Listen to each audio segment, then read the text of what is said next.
Hey guys, tonight we're diving deep into a truly bizarre chapter of Roman history, exploring the reign of an emperor so committed to tranquility. He reportedly tried to ban laughter, and let's ease into tonight's journey together. Imagine, for a moment, walking the bustling streets of ancient Rome, the scent of fresh bread mingling with the distant rumble of chariot wheels. Lets out a delightful giggle at a stray dog chasing its tail. Immediately, a nearby adult, likely the child's parent, quickly scoops them up, a quick, almost imperceptible hand clamping over the child's mouth. The adult offers a swift, apologetic nod to a passing Praetorian guard, whose expression remains utterly impassive. It's a chillingly swift correction, a silent reminder of the prevailing solemnity. This isn't the Rome of lively street performers or boisterous taverns. Even the gladiatorial contests, while still drawing crowds, seem to possess a different energy, less a celebration of brutal sport and more a solemn display of martial prowess. The roar of the crowd is subdued, respectful, almost reverent, devoid of the wild, uninhibited cheers and jeers you might expect, but without the joyful echo of children playing, or the spontaneous guffaws from a tavern. As if the collective weight of suppressed joy hangs over the city like a perpetual fog, you instinctively find yourself checking your own expression, ensuring your lips remain in a neutral line, your eyes watchful but not alight with any spark of amusement. It's an odd sensation, this self-censorship of your own facial muscles, a constant internal reminder to maintain an outward demeanor of serious contemplation. The street performers, if they exist at all, are silent mimes, their movements graceful but their performances lacking the punchline, the unexpected twist designed to elicit a laugh. They tell stories through gesture and expression, but the underlying current of their art is one of quiet reflection, not boisterous comedy. It's as if the very concept of a shared, uninhibited moment of mirth has been quietly, subtly, yet effectively, erased from the public consciousness. You might hear the murmur of conversations, the clatter of artisans at work, but never a hearty laugh.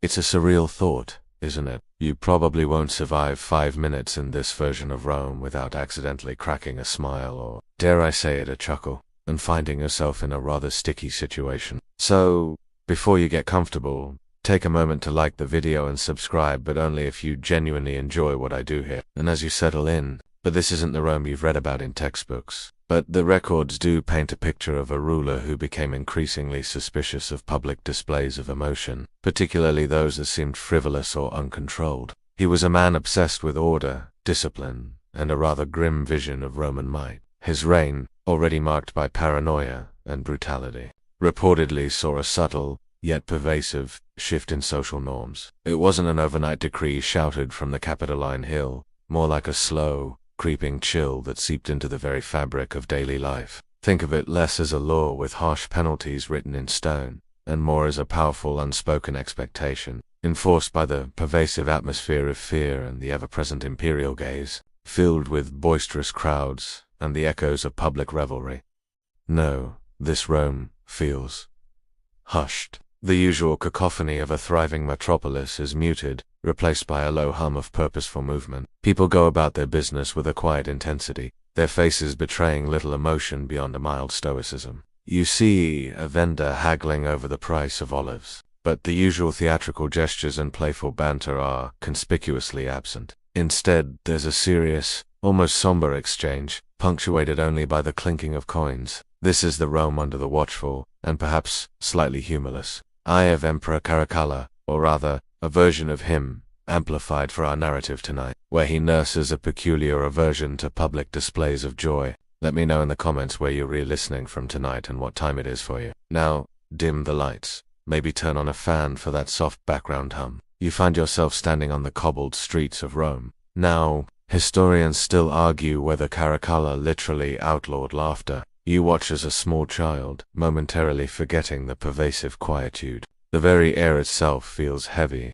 If you thought the previous segment was intense, buckle up because things are about to get real weird. Let us dive right back into ancient Rome where you're still having your little existential crisis about laughter. Suddenly, you hear a commotion ahead. Curiosity piqued, you navigate through the silent crowds until you spot the source of the disturbance. And lo and behold, there's Marcus Aurelius himself, the brooding emperor who turned philosopher, engaged in a heated discussion with a young man. Your historian senses start tingling. Who is this young man, and what could he possibly be arguing about with the most powerful man in Rome? You inch closer, desperate for information. But then, oh, the Emperor catches sight of you. With a flick of his wrist, you're summoned forward. Before you stands Marcus Aurelius, the embodiment of Stoic philosophy, looking like a slightly less handsome Russell Crowe and radiating an aura of seriousness. The young man beside him, a quick glance tells you, is not just any random citizen. He's a senator, probably with more togas than brain cells. The two of them are locked in a furious debate, their voices echoing oddly in the silent streets. But surely, the senator is saying, his voice edged with desperation, there must be some small corner of life where merriment is not banned, some tiny crack in which a smile can bloom. Marcus Aurelius shakes his head slowly, his expression unreadable behind his flowing beard. Laughter, he says, his voice a low rumble, is a distraction from the arduous duty of self-improvement. A jest is a weed that must be plucked from the garden of the mind, lest it choke the flowers of wisdom. The senator throws his hands up in the air in mock despair. So be it, he says dramatically. Then tell me, great emperor, what is the point of this charade we call life? If mirth is banished, duty is paramount. But why? What purpose does it serve? Marcus Aurelius pauses, seeming to regard the senator with a hint of pity. Duty, he says finally, is the bedrock of order, and order is the foundation of civilization. Without it, our society crumbles into chaos. He looks out over the silent city, a haunted look in his eyes. I will admit, he says quietly, that this burden is heavy, but for the good of Rome, I bear it willingly. He turns back to the senator, his gaze piercing. And so I say to you, do not waste your breath on idle laughter, but strive to be the best version of yourself, for that is the only true path to happiness. The senator bows his head in defeat, muttering something about philosopher kings and the decline of Rome. You, meanwhile, are left standing there, digesting the emperor's words. Is this truly what it's come to? Has Rome become a city devoid of joy, humor, and even a modicum of fun? You think of the old Roman joke about the comedian who said that to be a good jester, you need 3 qualities: a quick wit, a good memory, and the ability to take a beating. Is there no room for that anymore? You look up at the towering figure of Marcus Aurelius, the epitome of Roman stoicism, and for a moment, you feel a twinge of admiration for his unwavering commitment to his principles. Then, you feel a strong urge to find some wine and a good tavern, preferably with soundproofing. Because after this heavy dose of emperor-issued sincerity, you've suddenly developed a hankering for a good belly laugh. Unfortunately, such establishments tend to attract the wrong sort of attention. And in this Rome, a tavern brawl can get you exiled faster than you can say, give me a toga, stat. Still, the thought of finding some underground comedy club tucked away in the city's underbelly, now that's a story worth laughing about. You realize you won't find answers here, at least not ones that make you feel better. The emperor is a zealot for order, rules and stoicism. He won't be swayed by your doubts, your questions, or your desire for a good chuckle. And besides, in this Rome, open dissent carries its own penalties. The penalty for laughing could be worse in other parts of the empire, and you're not about to test that theory. So you do the only reasonable thing you can do. You book it. You make your way through the silent streets, keeping your head down and your lips sealed. You might be a historian, but you're no martyr. Besides, you think, there must be other places in the empire where life hasn't gotten so serious. Maybe the farther you travel, the more chances you'll find for a decent joke, a hearty laugh, and maybe even a warm smile. As long as you stay away from Marcus Aurelius's personal jurisdiction, you should be safe, right? You sure hope so, because you've got a long journey ahead of you. Now you need to find a tavern, preferably one where nobody's afraid to crack a smile. Can you think of a funnier historical conundrum? Have you ever been struck by how seriously history took itself? Share your thoughts below, and remember, laughter is the best medicine, unless it's prescribed by an emperor. Thanks for watching, and I'll see you next time. Emperor Caracalla's edict banning laughter within the city of Rome is a fascinating historical oddity. But what if we take this decree and extrapolate it into a full-blown alternate history? The roots of this laughterverse empire, as our narrative suggests, lie not just in a single, draconian law, but in the personality and political machinations of Caracalla himself. How would Rome, or, for that matter, your own country, be different if laughter were made illegal? We look forward to your comments. Thank you for watching. Born Lucius Septimius, he adopted the name Marcus Aurelius Severus Antoninus, and earned the nickname Caracalla from a specific Gaulish hooded tunic he his reign, from 198 to 17 CE, was marked by paranoia, a deep mistrust of others, and an almost fanatical devotion to the military. These traits, coupled with a genuine belief in his own divinely ordained authority, laid the psychological groundwork for an atmosphere where spontaneous joy might be seen as disloyalty or, worse, dissent. Imagine a man who truly believes that the strength of his empire, and by extension, his own power, is directly proportional to the solemnity and discipline of his subjects. To him, laughter, with its inherent unpredictability and its tendency to unite people in shared amusement, might have appeared as a crack in the carefully constructed facade of imperial control. It is not a huge leap to go from a ruler who executes perceived enemies without mercy to one who views uncontrolled mirth with suspicion. Think of it. A joke often involves a shared understanding, a momentary breach of formality, and a sense of collective release. For a paranoid emperor, this shared release could easily be misinterpreted as a potential shared conspiracy, a loosening of the social reins that he so desperately wanted to tighten. A quirky tidbit that might feed into this narrative is the Roman belief in ominous laughter. There were instances, recorded by ancient writers, where laughter, particularly at inappropriate times or in sacred spaces, was considered a bad omen, a sign of impending misfortune or divine displeasure. While this was usually applied to specific contexts, imagine an emperor who, perhaps due to personal neuroses or a very literal interpretation of such beliefs, extrapolated this idea to all laughter. Frivolous laughter, he might declare, invites chaos and weakens the Roman spirit. It's a rather convenient justification for a ruler who prefers his subjects docile and predictable. Historians still argue whether Caracalla's immense public works projects, like the Baths of Caracalla, were purely for the benefit of the populace, or primarily served as a display of his absolute power, a way to channel public energy into awe rather than independent thought or frivolous recreation. In a world where laughter is suspect, perhaps the grand scale of such structures served as a substitute for joy, a place where people gathered not for shared merriment, but for a solemn appreciation of imperial magnificence. You can almost picture crowds moving silently through the colossal archways, their heads tilted back in silent admiration rather than animated discussion. You walk past a public notice board, freshly whitewashed, where new edicts are posted. You can't read Latin, but the somber illustrations accompanying the text are clear enough. Stern-faced figures in togas, their expressions grim and unyielding. There are no caricatures, no playful sketches, just serious, almost intimidating portrayals of Roman virtue. It's propaganda designed to convey strength and unwavering authority, and in this version of Rome, that means no hint of a smile. Even the public performances, once vibrant with comedies and farces, have been replaced by grave orations, historical reenactments of famous battles, or somber readings of epic poetry. The crowds that gather are attentive, respectful, but utterly silent,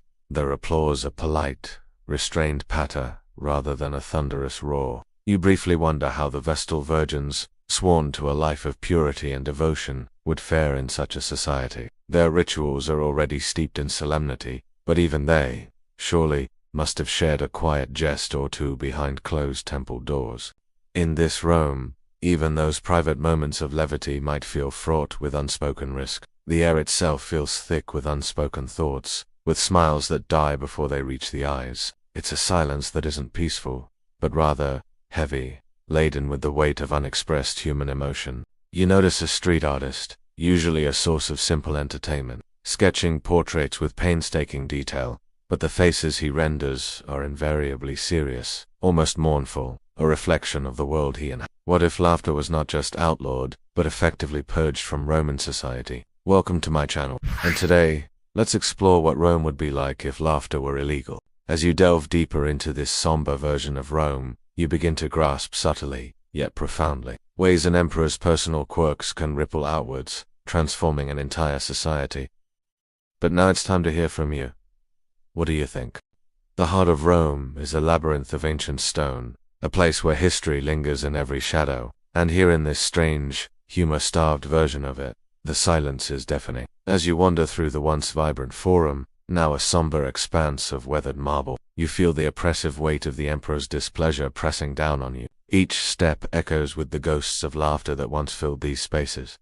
But that was then, and this is now. And in this now, laughter is a dangerous currency. You've noticed the Praetorian patrols, those grim-faced harbingers of Caracalla's somber regime. They stand at every turn, their armor polished to a blinding sheen, their gazes as sharp and unyielding as the marble columns that surround you. You've studied their ranks, noted their movements, watched how people cower slightly in their presence. You know better than to meet their eyes directly. Glancing up at the towering columns, you let out a breath you didn't realize you were holding. You try to recall a joke, a humorous story, anything to break the suffocating tension. But your mind is as barren as the forum is desolate. It's as if the mere absence of laughter has sucked the joy out of your own spirit. A lone orator stands on a nearby rostrum, his voice echoing with rehearsed eloquence. He speaks of civic duty, of order and obedience.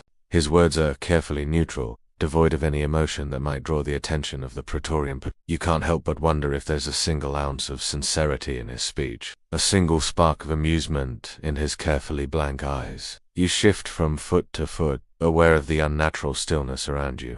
The air is thick with unspoken words, with stories and jokes held back, locked in the chests of these silent Romans. What stories did they tell each other once, you wonder, before this humorless era descended upon them? What jokes did they share over their cups of wine? You recall a painting you saw once, a depiction of Roman revelry, and you remember thinking, how joyous, how unrestrained. Now you see that same scene in your mind's eye and wince. It's a macabre tableau, a feast before the slaughter, a laugh before the Your thoughts drift to the merchants in the bustling marketplace. Their wares displayed in vibrant colors, yet their faces drawn and tight. You think of the gladiators in the Colosseum, their muscles rippling beneath their bronze skin, their eyes empty and hard as they await their bloody tasks. You realize with a start that you're smiling, a ghost of a smile, but it's enough. You quickly school your features, tucking away the memory of that smile like a precious relic from a happier time. Suddenly, the familiar scent of roasting meat carries on the breeze, a cruel reminder of simpler times. Food stalls must be doing a roaring trade, you think bitterly, since there's nothing else to amuse the populace. You imagine the succulent broths, the spiced sausages, and you feel a pang of hunger. But the thought of eating, of savoring the flavors, seems like an indulgence you can no longer afford. A feast without merriment is but a melancholy affair. Caracalla's humorless gaze is everywhere, even in the shadows cast by the ancient buildings. The sun beats down mercilessly, turning the white marble to shimmering heat haze, and you, drenched in sweat and stifled by the stifling silence, long for a fountain, for the spray of cool water on your skin, for the sound of gushing water that might pierce the oppressive quiet. But even the fountains, you've noticed, are choked with weeds, their waters stagnant, their surfaces as blank and unsmiling as the faces around you. You come to a sudden halt, your hand involuntarily flying to the hilt of your sword. The noise is so unexpected, so discordant, that you jump whirling around to face the source. A child's laughter, high, clear, and utterly untamed. It rings out across the silent forum, echoing between the columns like a defiant clarion call. You scan the area, half expecting to see a Praetorian stride purposefully towards the child, silencing him permanently. But no one moves. The laughter continues unabated, and for a brief, intoxicating moment, you feel a kinship with that child, a shared humanity that transcends the grim boundaries of this joyless world. You want to join in, to laugh, to throw your head back and let loose the mirth that has been bottled up inside you for so long. Instead, you stand rooted to the spot, watching the child, envying his carefree mirth, knowing that in this Rome, innocence like his won't last for long. Have you ever wondered how much the ancient Romans laughed? This question may seem odd, but recent research suggests that laughter played a significant role in Roman culture, particularly in the context of their festivals. Our traveler, let's call him Marcus, has heard stories about Roman festivals but is skeptical. But the baths are not the public space of shared joy that he had envisioned. Gone are the days when the city resounded with the boisterous merriment of its many festivals. In the neglected shrine of a forgotten deity, you discover a tarnished bronze mask, its surface worn smooth by centuries of handling. It's a mask meant for revelry, perhaps used during the a Roman festival dedicated to the she-wolf that supposedly nursed Romulus and Remus. The thought of men chasing women with cat-o' tails during this fertility rite brings a faint smile to your lips, a smile that quickly fades when you realize that such carefree joy is no longer part of this world. Instead, you sense a pervasive tension, a quiet dread that hangs in the air like a shroud. It's a Rome where even the shadows seem to remember happier times. A Rome that has forgotten how to laugh. What's more striking is the contrast between the grandeur of the city and the emptiness of its streets. You wander through the well-preserved ruins of the Colosseum, imagining the roar of the crowds and the thunderous applause that once echoed within its massive walls. You stand in the shadow of the Pantheon, marveling at its architectural brilliance, yet saddened by the absence of the vibrant community that once gathered here. The magnificent Trajan's Column, with its detailed carvings narrating Roman triumphs, seems to mock the silence around you. They're crowded and noisy, but the sounds are not of laughter and camaraderie. Instead, there are loud arguments over space, and the splashing of water is punctuated by angry shouts. Marcus tries to relax and enjoy the warmth, but he can't help but notice the tension in the air. People are taking sides, and the bath, which should be a place of cleansing and renewal, has become a microcosm of Roman society itself, full of competition and strife. Disheartened, Marcus leaves the baths and wanders into the Roman Forum. It's here that he experiences the true absence of laughter. The Forum is the center of Roman public life, but it's also the site of great tragedies like the assassination of Julius Caesar. Marcus walks among the ruins, imagining the echoes of past laughter and the bustle of daily life, but all he hears is the wind whistling through the crumbling stones. He looks up at the statues of stern-faced emperors and senators and wonders where the laughter went. Did it die with the Republic? Or has it simply been silenced by fear? Can laughter really be so unrestrained and so central to public life? As Marcus walks through the bustling streets of Rome, he sees posters advertising gladiatorial combat, chariot races, and theatrical performances. There's even a notice of a poetry reading by a well-known satirist. The satirist is famous for his sharp wit and his ability to make fun of the powerful, including the emperor himself. Marcus attends the poetry reading and is surprised by the uproarious laughter it generates. The satirist is not just funny, he's fearless. He makes jokes about the emperor's family, his recent military campaign, and even the city's notoriously stinky sewage system. The audience roars with laughter, but Marcus notices that some of the laughter is nervous. He sees people glancing at the exits, and he hears hushed whispers about the emperor's secret beliefs. The laughter, while loud, feels constrained, almost brittle. These festivals weren't just religious rituals or political events. They were occasions for the Romans to let loose, to break the rules, and to engage in boisterous merriment. Take, for instance, the festival of Saturnalia, dedicated to the god of agriculture and time. Saturnalia was celebrated in mid-December with a week of feasting, gift-giving, and general revelry. The historian Pliny the Younger described it as a time when the whole world seemed to laugh. But this wasn't a time for frivolous amusement. Laughter during Saturnalia had a deeper social function. It was a way to subvert the norms and hierarchies of Roman society. During this festival, slaves were temporarily freed from their status and were allowed to participate in the festivities as equals. Masters served their slaves, not the other way around. And women traditionally confined to the domestic sphere could engage in, typically male activities like gambling.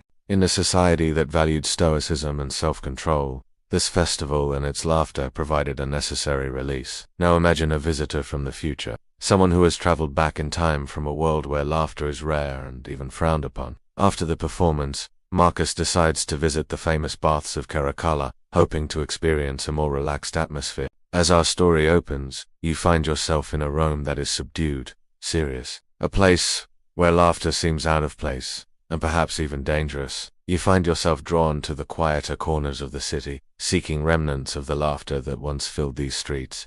In a Rome where genuine merriment is a luxury, if not an outright risk, you begin to ponder the very nature of humor itself. Much like the great Roman philosophers who once debated every conceivable aspect of human existence. While you're accustomed to thinking of Roman thinkers as serious figures pondering virtue, duty, and the cosmos, even they in their own time grappled with concepts that touched upon laughter. Not necessarily to make the audience laugh with you, was a symptom of increasing imperial authoritarianism or a natural shift in cultural tastes. In a world where laughter is suspect, it is not hard to imagine why plays filled with witty dialogue and physical comedy would simply cease to be produced. Who would risk performing, or even attending, a play that might accidentally provoke a prohibited chuckle?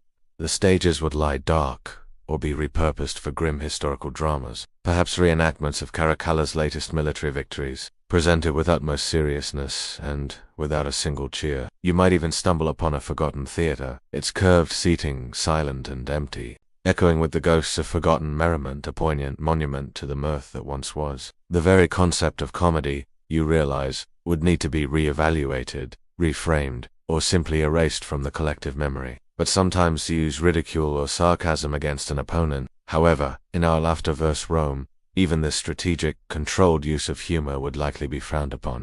Imagine trying to deliver a scathing, witty retort in the forum, only to be met with blank, uncomprehending stares. The sting of the sarcasm would be lost, evaporating into the heavy silence. Perhaps, instead, orators would rely solely on logical arguments and powerful, but somber, appeals to duty and honor, their voices resonating with grave earnest. The Stoics, for instance, advocated for rational control over emotions, suggesting that excessive displays of joy or sorrow were weaknesses, perhaps citing its role in releasing tension or fostering social bonds. Or were such ideas quickly dismissed as dangerous, subversive thoughts? Perhaps the very concept of joy was redefined, not as a spontaneous outburst, but as a deep, internal satisfaction derived from duty performed and order maintained. You pass a small librarium, a bookshop, its scrolls neatly organized. You imagine searching for texts on comedy, or even just light-hearted poetry, but suspect you'd find only treatises on military strategy, law, and perhaps very somber philosophical texts. The idea of a Roman joke book seems almost absurd in this oppressive quiet. Imagine how perfectly their philosophy would align with Caracalla's silent Rome. They wouldn't explicitly ban laughter, but their emphasis on apatheia, state of mind free from disturbance, would certainly make boisterous guffaws seem utterly uncivilized. You picture a hushed lecture hall, where a philosopher, perhaps a follower of Epictetus or Seneca, calmly expounds on the virtues of a composed demeanor. There would be no Socratic wit, no playful banter to engage the students. Every point would be delivered with earnest gravity, every question answered with profound solemnity. The only sound might be the scratching of styluses on wax tablets, diligently recording these joyless insights. It is a stark contrast to the lively debates and rhetorical flourishes you might associate with ancient Roman education. One mainstream historical fact to consider is the significant influence of Greek philosophy on Roman thought. Many Roman intellectuals embraced or adapted Greek schools of thought, including Stoicism, while some of these philosophies, like Epicureanism, might have allowed for a more tempered pursuit of pleasure. Stoicism, with its emphasis on virtue, reason, and emotional resilience in the face of adversity, would particularly resonate in a state demanding unwavering seriousness. So, in our narrative, Caracalla's cultural engineers might have subtly promoted Stoic principles, framing them as inherently Roman virtues that naturally led to a quiet, disciplined citizenry. You can almost see state-sponsored pamphlets subtly praising the unsmiling face as the mark of a true patriot. A quirky tidbit is the existence of Roman rhetorical handbooks that sometimes discussed rhesus as a tool in oratory. Historians still argue whether the decline of Roman comedic theater and public satire. You find yourself wondering about the philosophical debates in this era. Did anyone dare to argue for the necessity of laughter? In this strangely silent Rome where the very act of laughter is under scrutiny, you begin to perceive how even the most enduring elements of Roman life, its monumental architecture, have taken on a new, grim significance. The grand public buildings, once expressions of imperial power and civic pride, now stand as stark, unsmiling sentinels. Their massive scale and imposing forms, which once might have inspired awe and a sense of collective achievement, now seem to exude a cold, almost intimidating, solemnity. There's a certain weight to the silence around them, as if the very stones themselves are absorbing and reflecting the prevailing somber mood. You look up at the towering arches and vast basilicas, their columns rising majestically towards the sky. In another era you might imagine the bustling crowds below, their lively chatter echoing off these immense structures. But here the sounds are muted. The grand design, intended to impress, now feels designed to oppress, to dwarf the individual, and emphasize the overwhelming authority of the state. There are no playful frescoes, no humorous mosaics in public spaces. Instead, you see stark reliefs depicting serious figures engaged in grave acts of war or piety. Even the intricate carvings seem to lean towards stern, unsmiling visages, One mainstream historical fact to consider is the Roman Empire's unparalleled skill in engineering and architecture. From aqueducts to amphitheaters, their structures were built to last, often conveying messages of power, permanence, and order. Caracalla himself was famous for the colossal baths that bear his name, an engineering marvel designed to cater to thousands. In our narrative, while these structures still exist, their purpose, or at least their atmosphere, has been subtly altered. They are no longer places for boisterous crowds and social revelry, but rather silent monuments to imperial might, places where one contemplates the grandeur of Rome in a subdued, almost reverent silence. A quirky tidbit that comes to mind is the Roman use of oculi, circular openings in domes, famously seen in the Pantheon. While practical for light, in our grim narrative, imagine if the light filtering through these openings seemed less like a blessing and more like a spotlight, highlighting every unsmiling face below. Perhaps the very play of light and shadow, which could be so dramatic and uplifting, now serves only to emphasize the deep shadows of suppressed emotion within the vast, echoing spaces. The light, instead of illuminating, seems to reveal the starkness of the new reality.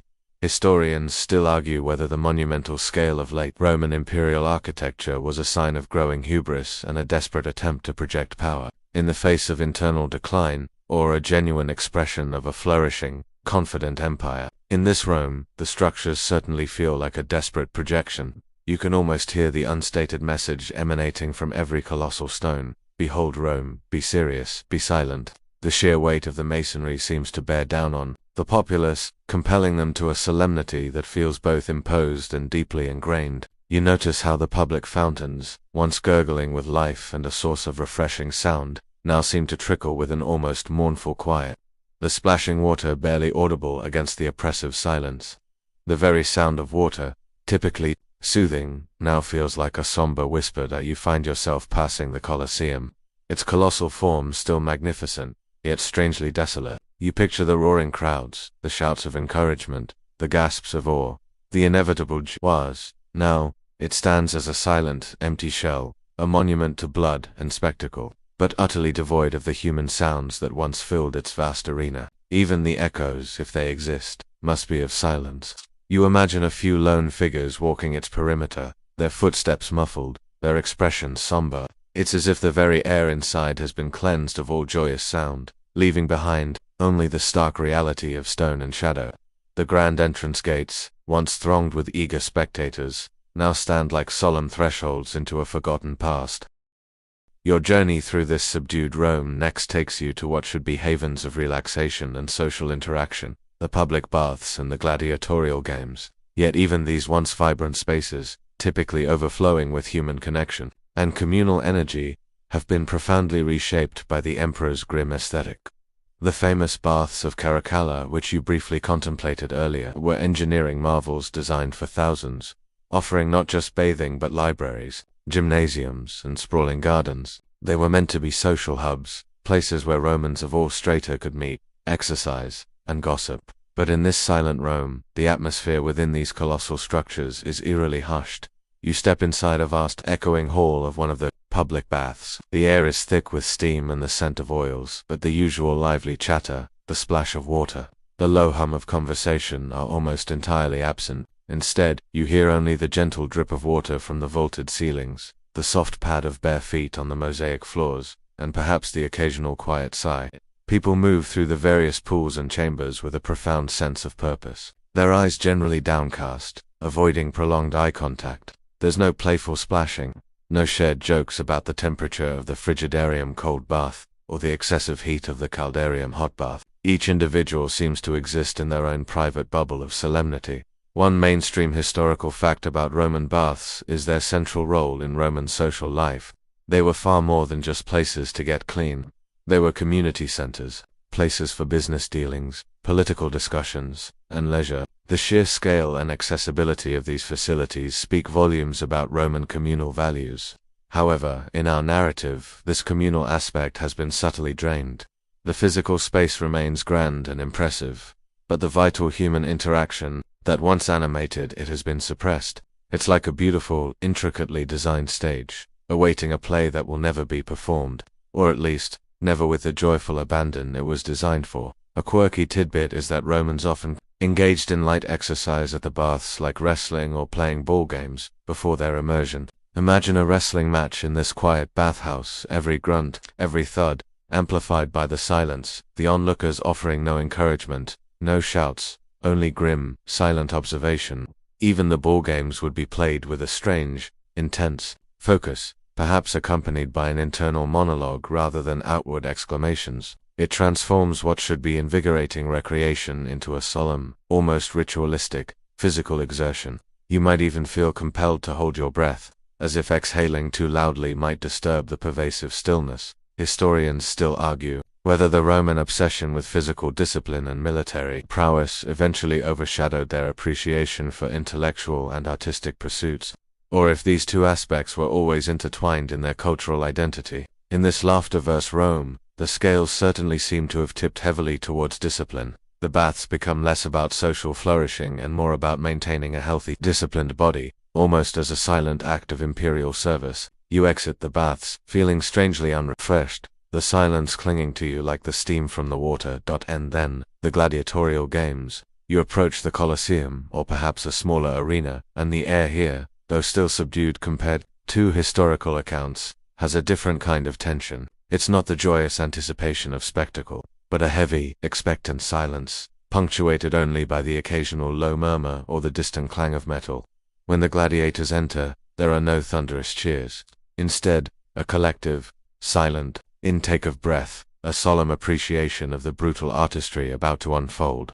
The crowd watches with grim intensity, their faces impassive, reflecting the gravity of life and death.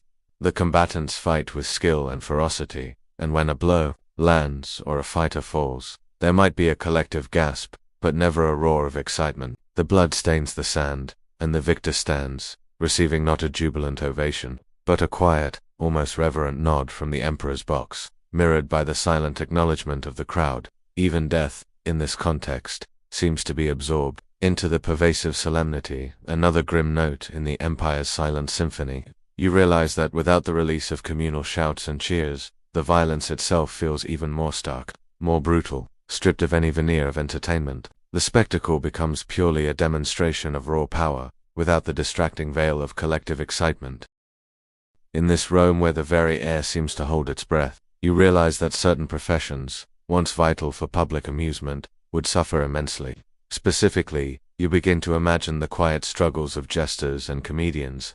In a world that values solemnity above all else, where would a jester find his stage? How would a comedian deliver a punchline to a crowd trained to suppress even the faintest smile? Their craft, entirely dependent on eliciting laughter and lightheartedness, would become not just obsolete, but potentially dangerous. You envision a once renowned jester, perhaps named Comicus, now relegated to performing for small, private gatherings of the desperate or the rebellious, huddled in hushed basements. His once vibrant costumes are faded, his jests delivered in a whisper, his movements less flamboyant and more subdued. When he performs, he aims for a quiet smirk, a knowing glance, rather than an outright guffaw. The risk of being overheard, of drawing unwanted attention, hangs heavy in the air. His audience, too, would be cautious, their amusement expressed through subtle gestures, a slight twitch of the lips, a barely perceptible nod of appreciation, a silent, knowing look shared amongst themselves. It's a comedy of hints, of shared understanding, rather than outright merriment. One mainstream historical fact to consider is that while jesters, in the medieval sense, weren't a formal class in ancient Rome, there were certainly mimes, actors, and satirists who performed for public amusement and often used humor to critique society or entertain. Think of figures like Plautus or Terence, whose comedies were filled with witty dialogue and farcical situations. In our narrative, their successors would be in a truly precarious position. Their bread and butter, the audience's reaction, has been effectively outlawed. What happens to the satirical poet who now fears his clever verses might be misinterpreted as a challenge to imperial solemnity? A quirky tidbit that relates to this is the Roman tradition of a telenphase, a form of improvised comedic play often featuring stock characters and crude humor. Imagine trying to perform an telenphase in Caracalla's Rome. The exaggerated gestures, the slapstick, the overt jokes, all would be glaringly out of place.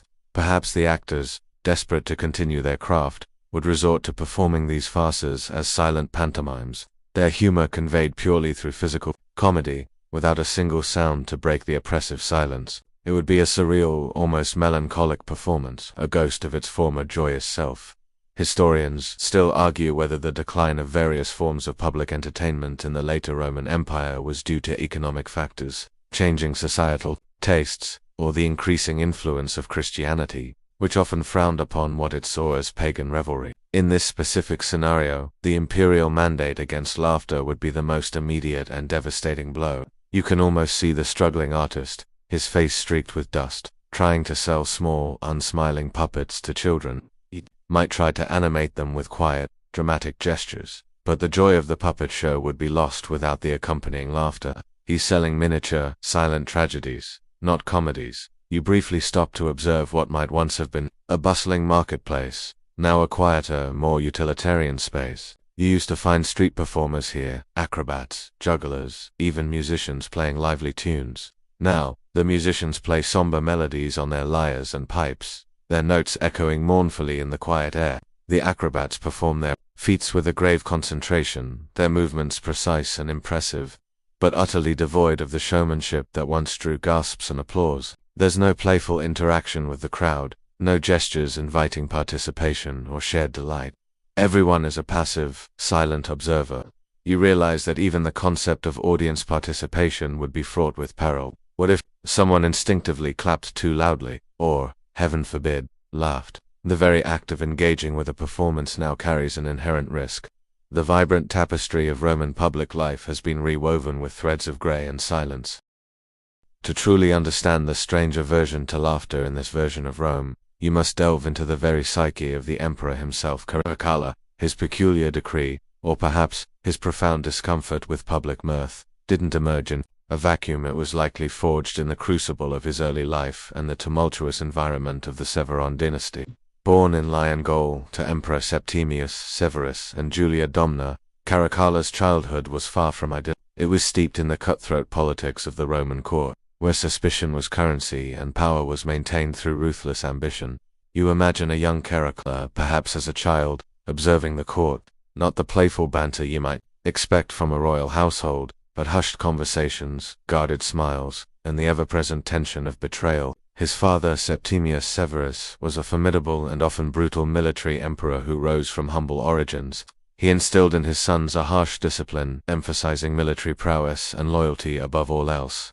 This upbringing might have taught Caracalla that outward displays of emotion, particularly joy or weakness, were vulnerabilities to be exploited by rivals. Laughter, in such a context, could be perceived as a lack of seriousness, a distraction from duty, or even a sign of disloyalty if shared amongst those who might conspire against him. One mainstream historical fact is the bitter rivalry between Caracalla and his younger brother, Geta. Their relationship was poisoned from an early age, marked by intense jealousy and competition for their father's favor. After Severus's death, they were meant to rule jointly, but their mutual hatred escalated to the point where Caracalla famously had Geta murdered in their mother's arms in 211 CE. This act, perhaps the defining moment of Caracalla's reign, solidified his reputation for extreme paranoia and ruthlessness. Imagine the psychological impact of such an act on Caracalla himself.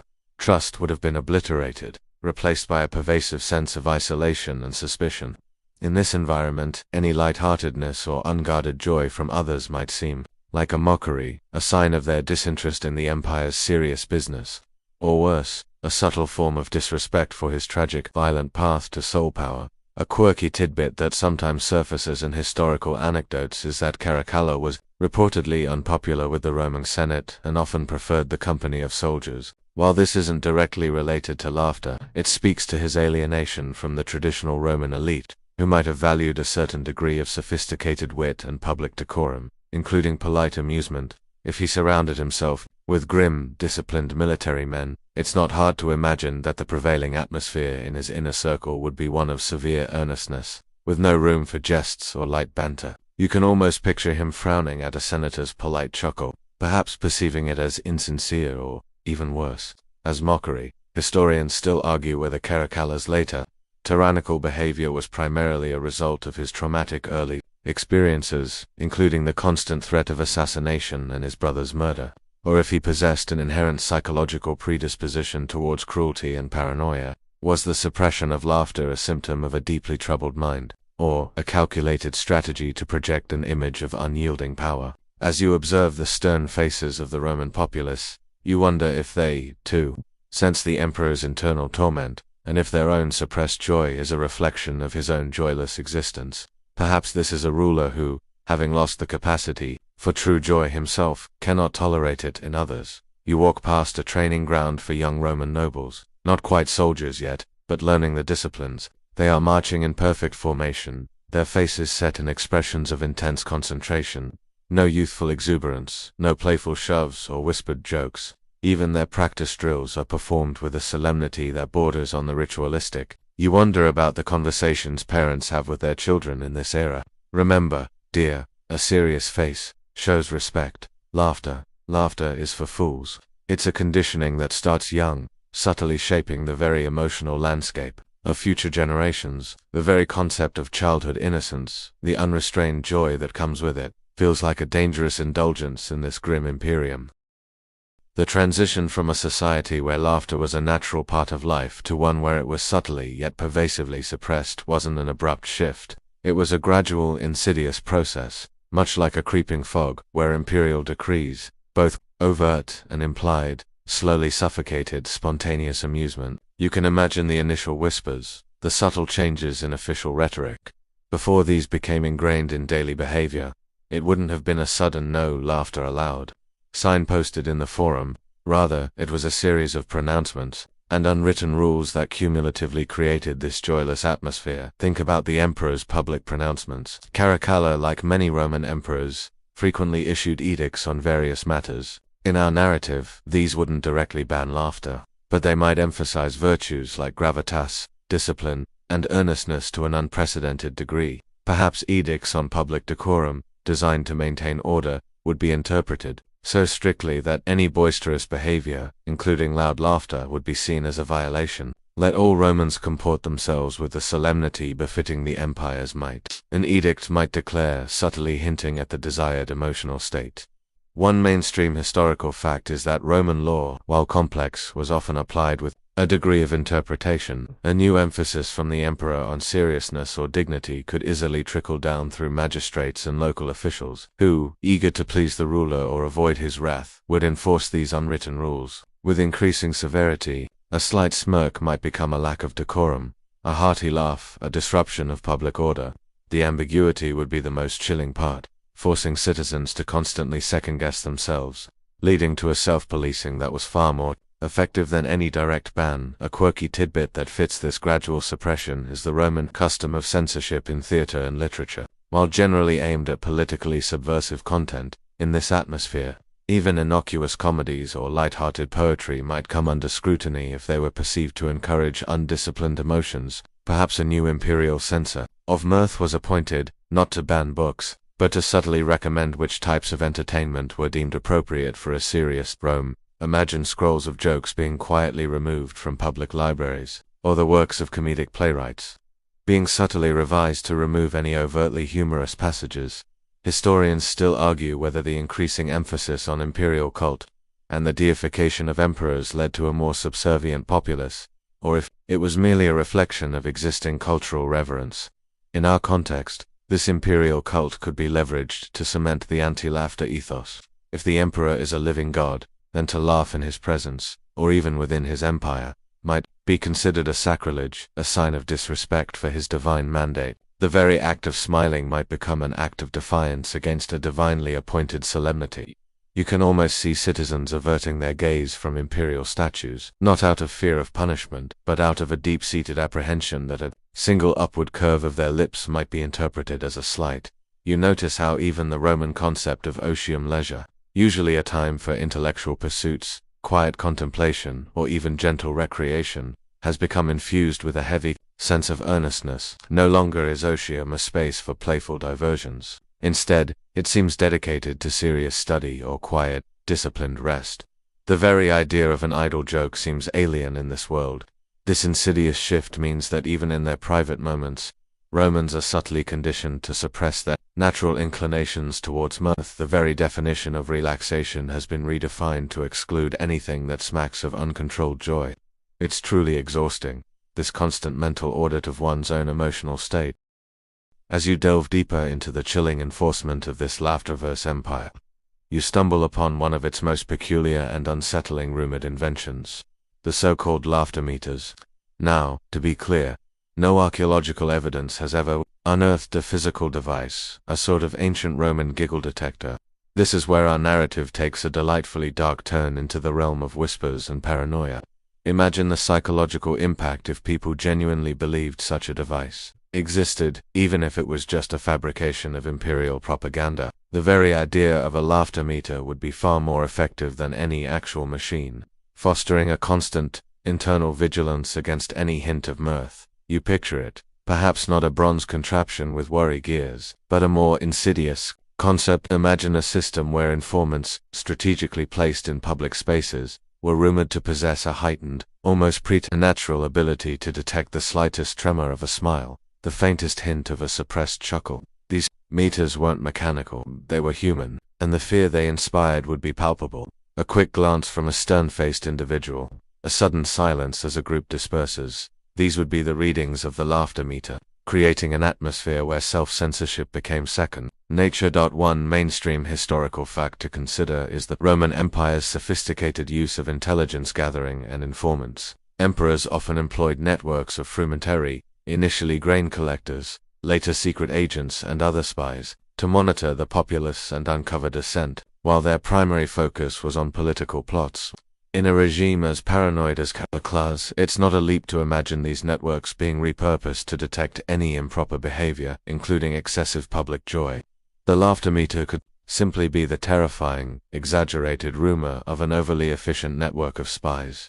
A quirky tidbit that resonates with this idea is the ancient Roman interest in physiognomy, the pseudoscience of judging a person's character or personality from their outer appearance, especially the face. In this context, imagine experts in physiognomy being employed or rumored to be employed by the imperial regime. They wouldn't need a machine. They'd simply read the faces of citizens for any signs of levity, any crinkle around the eyes that suggests it's an unapproved moment of mirth. A man whose mouth twitches upwards too often, they might gravely advise, is a man lacking in Roman gravitas. It's a deliciously sinister thought, isn't it? Historians still argue whether the widespread use of informants and purges under emperors like Caracalla truly stabilized their reigns by eliminating threats, or if it merely fostered an atmosphere of terror and distrust that ultimately undermined social cohesion and led to eventual instability. The laughter meter, whether real or imagined, would undoubtedly contribute to this climate of distrust. You observe two friends meeting in the marketplace. Their exchange is brief, their smiles only reaching their eyes, quickly fading as they remember where they are. They communicate through subtle nods and glances, a silent language developed out of necessity. The very air seems to hum with unspoken anxieties, as if everyone is perpetually aware that they are being watched, evaluated, and potentially judged for the slightest deviation from mandated solemnity. You find yourself instinctively pulling your toga tighter, as if to conceal any involuntary twitch of your lips. The pervasive quiet is no longer just noticeable, it's active. It's a silence that demands compliance, a void that begs not to be filled by anything so frivolous as a chuckle. Even the street dogs seem to bark with a subdued urgency, their tails wagging only tentatively. The city has become a grand stage for a perpetual, grim performance, and everyone, from the lowliest slave to the most esteemed senator, is compelled to play their part with unwavering seriousness. The laughter meters are always running, not as machines, but as the constant, chilling hum of imperial suspicion. Despite the pervasive silence and the rumored laughter meters, human nature, as you know, is incredibly resilient, and where there's suppression, there's always a whisper of resistance. In this grim Roman Empire, you begin to hear hushed accounts of secret comedy clubs and underground mirth, tiny pockets of defiance where laughter, even if muffled, still finds a way to breathe. These aren't grand amphitheaters. Imagine instead the back rooms of obscure taverns, the hidden cellars of a sympathetic merchant, or even the darkened corners of private villas where trusted friends gather under the cloak of night. You picture a small group, perhaps a dozen or so individuals, huddled together in a dimly lit room, the air thick with the scent of stale wine and nervous anticipation. One person, a former mime perhaps, or simply a citizen with a dangerous wit, might recount a truly absurd story, or imitate an unsmiling guard with exaggerated solemnity.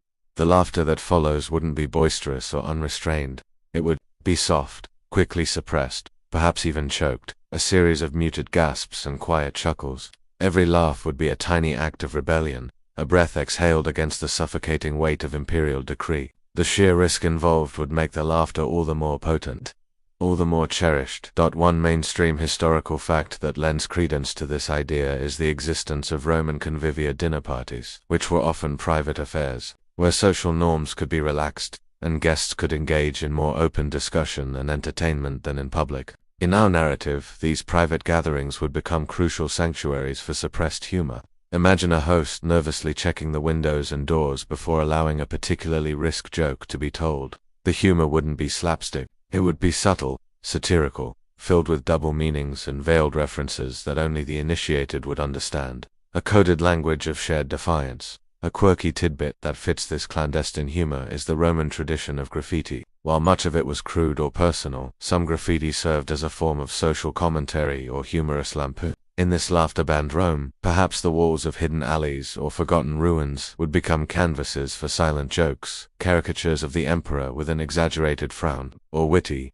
short verses poking fun at the enforced solemnity, understood by those who dared to seek them out. These ephemeral acts of defiance would be a testament to the human need for wit, even when it must be etched in secret. Historians still argue whether the Roman practice of damnatio memoria, condemnation of memory, where an emperor's image and name were erased from public records after his death, was an effective way to control historical narratives or merely a desperate attempt to rewrite the past. In our context, this relates to the idea of suppressed humor. Just as an emperor might try to erase a person from history, Caracalla might try to erase laughter from public life.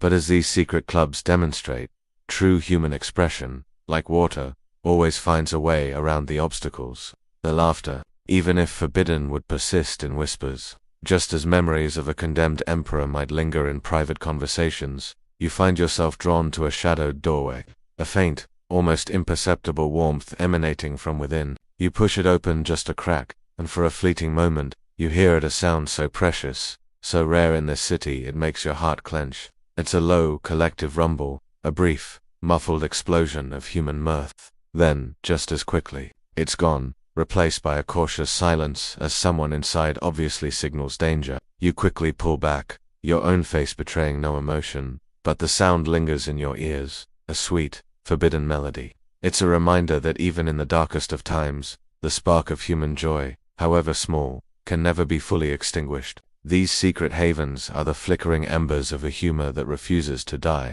waiting for the day when it can once again ignite into a roaring flame.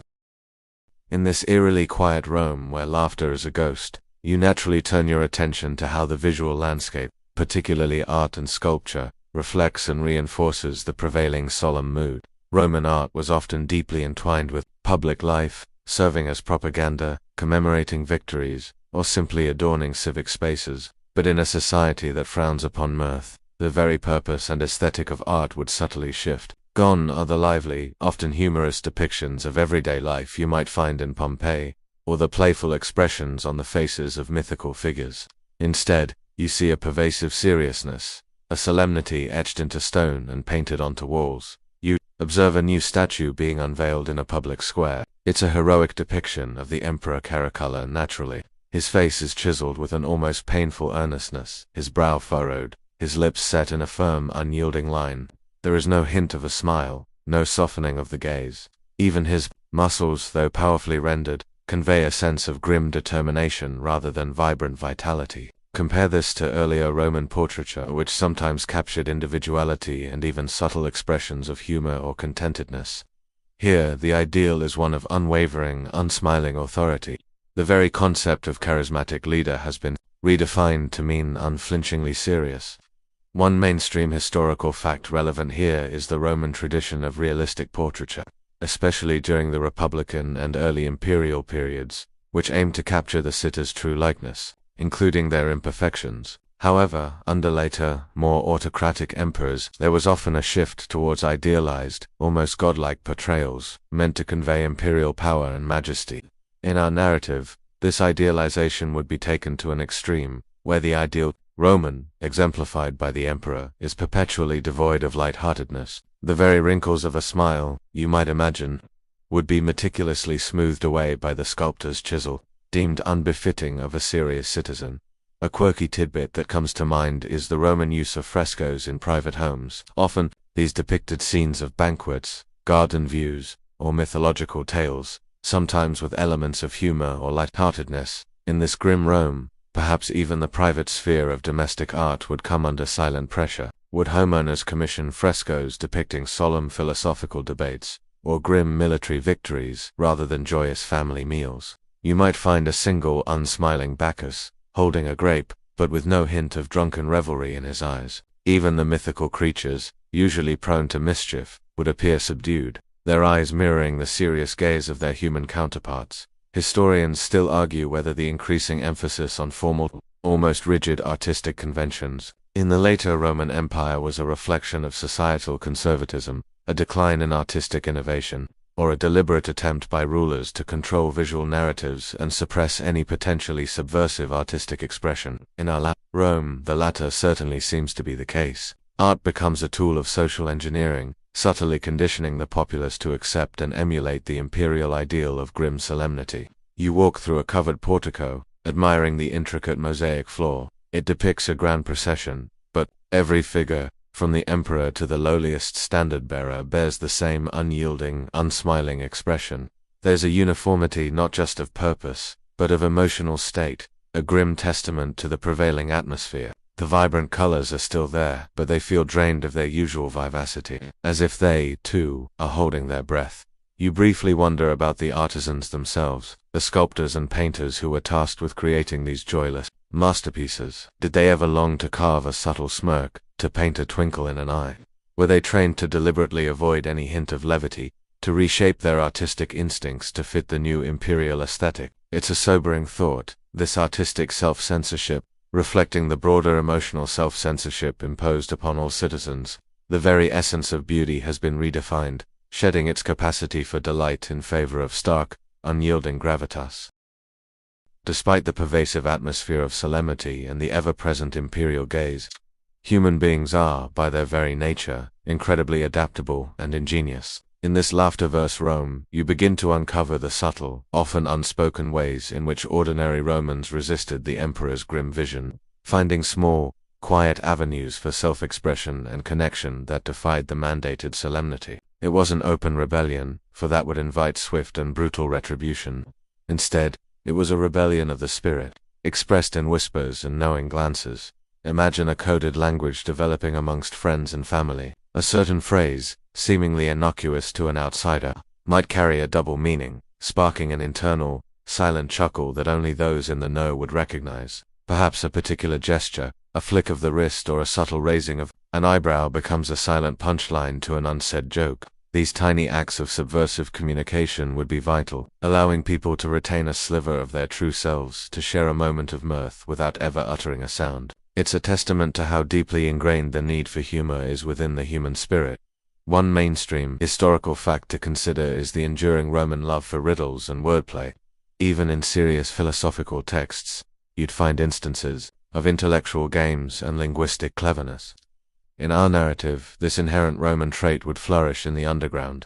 Riddles that subtly poked fun at the emperor's solemnity, or word puzzles that allowed for a fleeting moment of clever amusement, would be shared in hushed tones. The satisfaction of solving such a riddle, or appreciating a piece of witty wordplay, would provide a mental escape, a brief respite from the ever-present seriousness. A quirky tidbit that offers a delightful parallel is the discovery of curse tablets defictiones in Roman antiquity, where people would write curses on lead tablets and deposit them, often secretly, to affect rivals. While inherently negative, these show a human tendency to find indirect, often symbolic ways to express strong emotions or desires when direct action isn't possible. In our scenario, instead of curses, perhaps people would engrave tiny caricatures on hidden surfaces, or scribble humorous, albeit brief, poetic verses in obscure corners, acting as silent, personal acts of resistance against the humorless regime. Imagine finding a tiny, almost invisible etching of a frowning face on the underside of a market stall, known only to those who dared to look closely. Historians still argue whether the Roman concept of pietas, duty, and devotion, especially to the gods, family, and state was an inherently unifying force, or if, under authoritarian rule, it became a tool for suppressing individual expression and fostering blind obedience. In a laughterverse Rome, pietas would undoubtedly be emphasized, transforming civic duty into a grim, unsmiling obligation, yet the subtle acts of resistance we're observing suggest that even the most ingrained virtues could not entirely extinguish the spark of human individuality and the deep need for levity. You observe an old woman, ostensibly praying at a small household shrine. As she completes her devotions, her lips move almost imperceptibly, and you get the distinct impression she's sharing a quiet, personal joke with her household gods. A tiny, private act of defiance in a world that denies public joy, that you find yourself passing a group of children, playing with stones in a dusty alley. They aren't laughing aloud, but their eyes sparkle with a mischief that hints at a private, shared amusement. One child might drop a stone in a specific way, causing the others to suppress a giggle, their shoulders shaking with silent mirth. It's a testament to the fact that even the youngest generation, growing up in this grim reality, still possesses the innate human capacity for finding joy in the small, absurd moments of life. These small, fleeting moments of quiet rebellion, these tiny acts of resistance against the Emperor's vision, are what keep the spirit of humor alive, waiting for the day when it can once again burst forth into the light. In this Rome, perpetually shrouded in a solemn hush, you can't help but wonder about the profound impact of this laughter ban on the most vulnerable and inherently joyous members of society, its children and their youthful exuberance. Childhood, in any era, is a time of discovery, of unrestrained curiosity, and, crucially, of spontaneous laughter. But in this Caracallan era, the very fabric of innocent play would be rewoven with threads of caution and quietude, you imagine. Roman playgrounds, if such boisterous places even truly exist anymore, not as a riot of shouts and giggles, but as hushed arenas where children engage in silent games. Perhaps they play a quiet version of Tali Knucklebones with intense, unsmiling concentration, or build intricate sandcastles with painstaking care, their conversations reduced to whispers, the natural outbursts of joy, the triumphant whoops, the gleeful squeals, would be quickly stifled by watchful parents, or even, chillingly, by the children themselves, having absorbed the pervasive atmosphere of seriousness.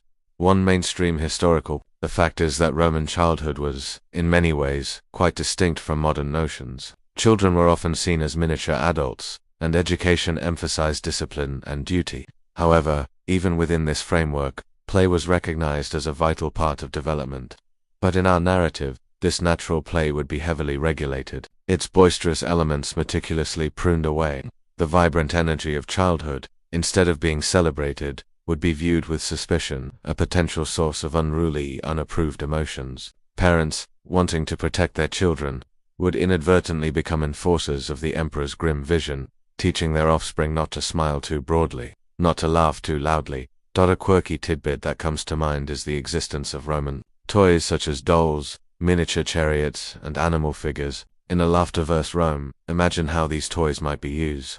Would a child ever play at a boisterous chariot race, making joyful engine sounds and cheering, or would they instead meticulously arrange their toy soldiers in silent, serious, battle formations, mimicking the grim discipline of the legions? The dolls, with their painted faces, would never wear a smile, reflecting the unsmiling reality of their young owners. Even the simplest games, like tag, might be played with a quiet intensity, devoid of the usual shouts and playful taunts. Historians still argue whether the high infant mortality rates in ancient Rome contributed to a different emotional attachment to children, leading to a more stoic acceptance of loss, or if parental love transcended these societal challenges. In our laughter-starved Rome, the joy of raising children would be inherently tinged with anxiety.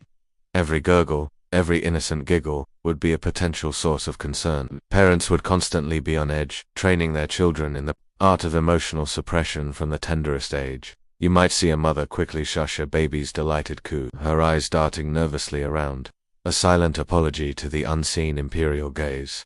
You watch as a young boy attempts to tell a story to his younger sister. He gestures animatedly, his eyes alight with the narrative, but his voice is a low murmur, his expressions carefully controlled. His sister watches with wide, unsmiling eyes, occasionally nodding with a solemn intensity. There's a shared warmth between them, but it's a warmth contained, like a flickering candle in a strong draught. The innate human desire for storytelling and play remains, but Its outward expression has been disciplined, restrained, forced into a mold of quiet seriousness. The very innocence of childhood, that purest form of unrestrained joy, is slowly being eroded, replaced by a premature gravitas, a silent, weary understanding of a world that demands an unsmiling face. In this strange, quiet Rome, where laughter is a forbidden fruit, your mind inevitably turns to the consequences of transgression. What happens when someone slips up? What are the bizarre punishments for unauthorized chuckles? While direct historical evidence for such specific laws is scarce, our narrative extrapolates the emperor's grim intent into a truly unsettling reality. The punishments wouldn't necessarily be brutal and public in the way of a crucifixion for political dissent. Instead, they might be subtly humiliating, designed to eradicate the very desire to laugh, or to make the act of laughter so socially unacceptable that no one would dare. Imagine a system where a single, unsuppressed giggle in a public place could lead to a swift, silent intervention. You might see a person suddenly pulled aside by a grim-faced vigil, a Roman watchman, usually a firefighter or police officer, not for theft or brawling but for an outburst of inappropriate mirth. The punishment might involve being forced to stand in the forum for an entire day, wearing a placard that reads, "I am frivolous," or perhaps "I am undisciplined in mirth." The public shaming, the silent stares of the populace, would be far more effective than any physical pain, slowly eroding the individual's spirit and their capacity for joy. One mainstream historical fact that supports the idea of public shaming as a form of punishment is the Roman practice of infamia, a formal declaration of disgrace that stripped individuals of certain legal and social rights, while usually applied. For more serious offenses, the concept of social ostracization and public dishonor was deeply ingrained in Roman society. In our narrative, a laugh could be deemed an act worthy of infamia, subtly but effectively cutting off the offender from their social network, making them an outcast for a moment of spontaneous joy. A quirky tidbit that comes to mind is the Roman use of Tullianum, the lowest, most dreaded part of the Mamertine prison, a dark, squalid cell. In our context, perhaps for repeat offenders, or those whose laughter was deemed particularly egregious, they might be subjected to a period of silent contemplation in a dark, isolated cell, deliberately deprived of all sensory stimulation, especially sound. No chatter, no faint echoes, just oppressive silence, designed to cure them of their frivolous tendencies. It's a psychological torment rather than a physical one, aiming to break the spirit's capacity for joy. You can almost hear the unstated warning, "If you want silence, we will give you silence beyond your wildest dreams." Historians still argue whether the Roman legal system, with its emphasis on paterfamilias, the absolute authority of the male head of the household, and the concept of potestas power, contributed to a culture of authoritarianism that could easily be exploited by a tyrannical emperor. In our narrative, the emperor's power would extend into the most personal of realms, emotional expression. Punishments wouldn't need to be codified. A mere nod of disapproval from an official, or a public display of disfavor, could be enough to ruin a life in a society so attuned to social hierarchy and public image. You might even hear whispers of re-education centers, where those deemed excessively jovial were sent to learn proper Roman solemnity through rigorous study and quiet contemplation. Perhaps even forced philosophical debates on the virtue of seriousness. You see a group of children playing, their faces unnaturally solemn.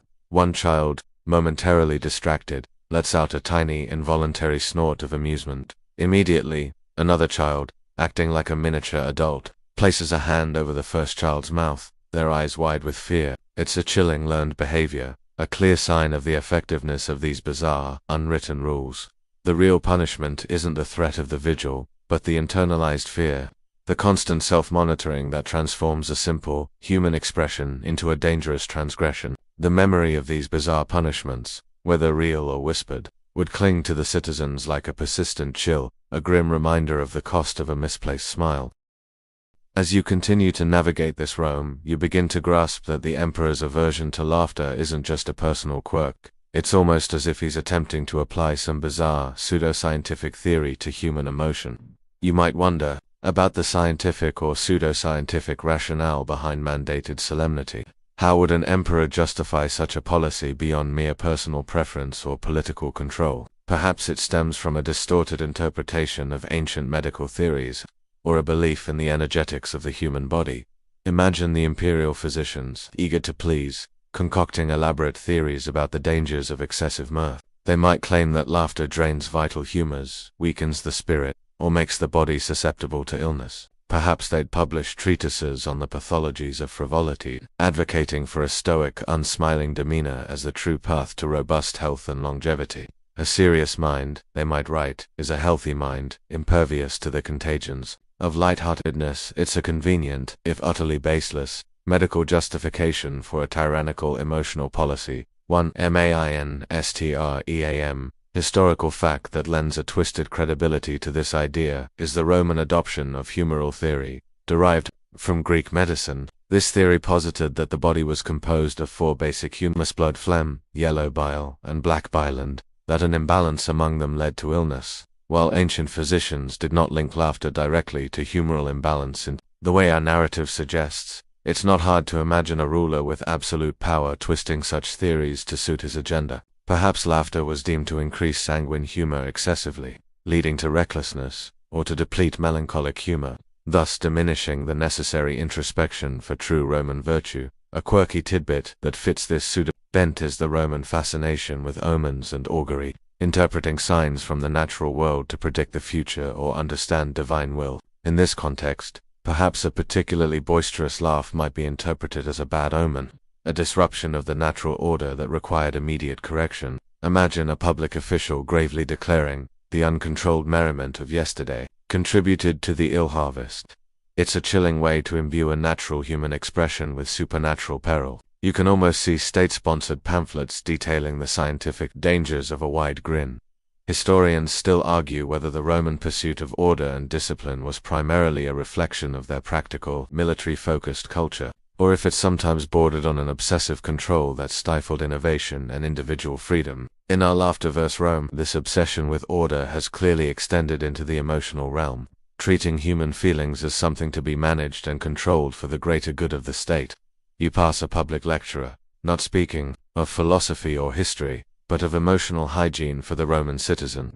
His voice is calm, didactic, explaining the supposed physiological benefits of a perpetually serious countenance. The crowd listens with rapt, unsmiling attention, diligently taking notes. You observe the faces of the people around you, and a thought strikes you. Perhaps this prolonged suppression has genuinely altered their very physiology. Are their facial muscles accustomed to grimness, making a smile physically uncomfortable? Do they experience a peculiar hollowness where laughter once resided? The absence of joy, enforced by such peculiar science, feels less like a temporary state and more like a permanent reshaping of the human condition.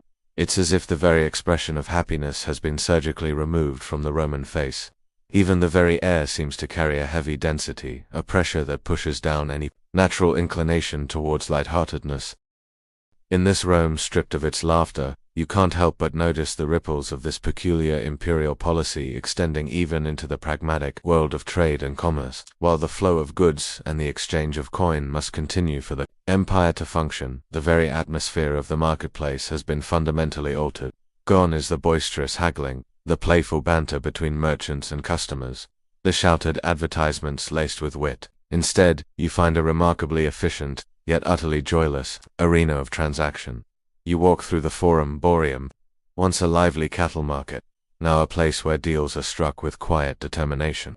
Merchants display their wares with a serious demeanor, their voices low and devoid of the usual persuasive flourishes or light-hearted jests about the quality of their goods. Customers inspect items with a critical, unsmiling gaze, their negotiations conducted with a stark earnestness. There's no laughter at a clever bargain, no shared amusement at a merchant's exaggerated woes. Every transaction is purely utilitarian, stripped of the human warmth and social lubricant that humor often provides. One mainstream historical fact to consider is the importance of Roman markets and trade, networks for the empire's economy and sustenance. Foodstuffs, luxuries, building materials, all flowed through these vibrant hubs. Caracolla, despite his quirks, was not foolish enough to cripple the economy entirely.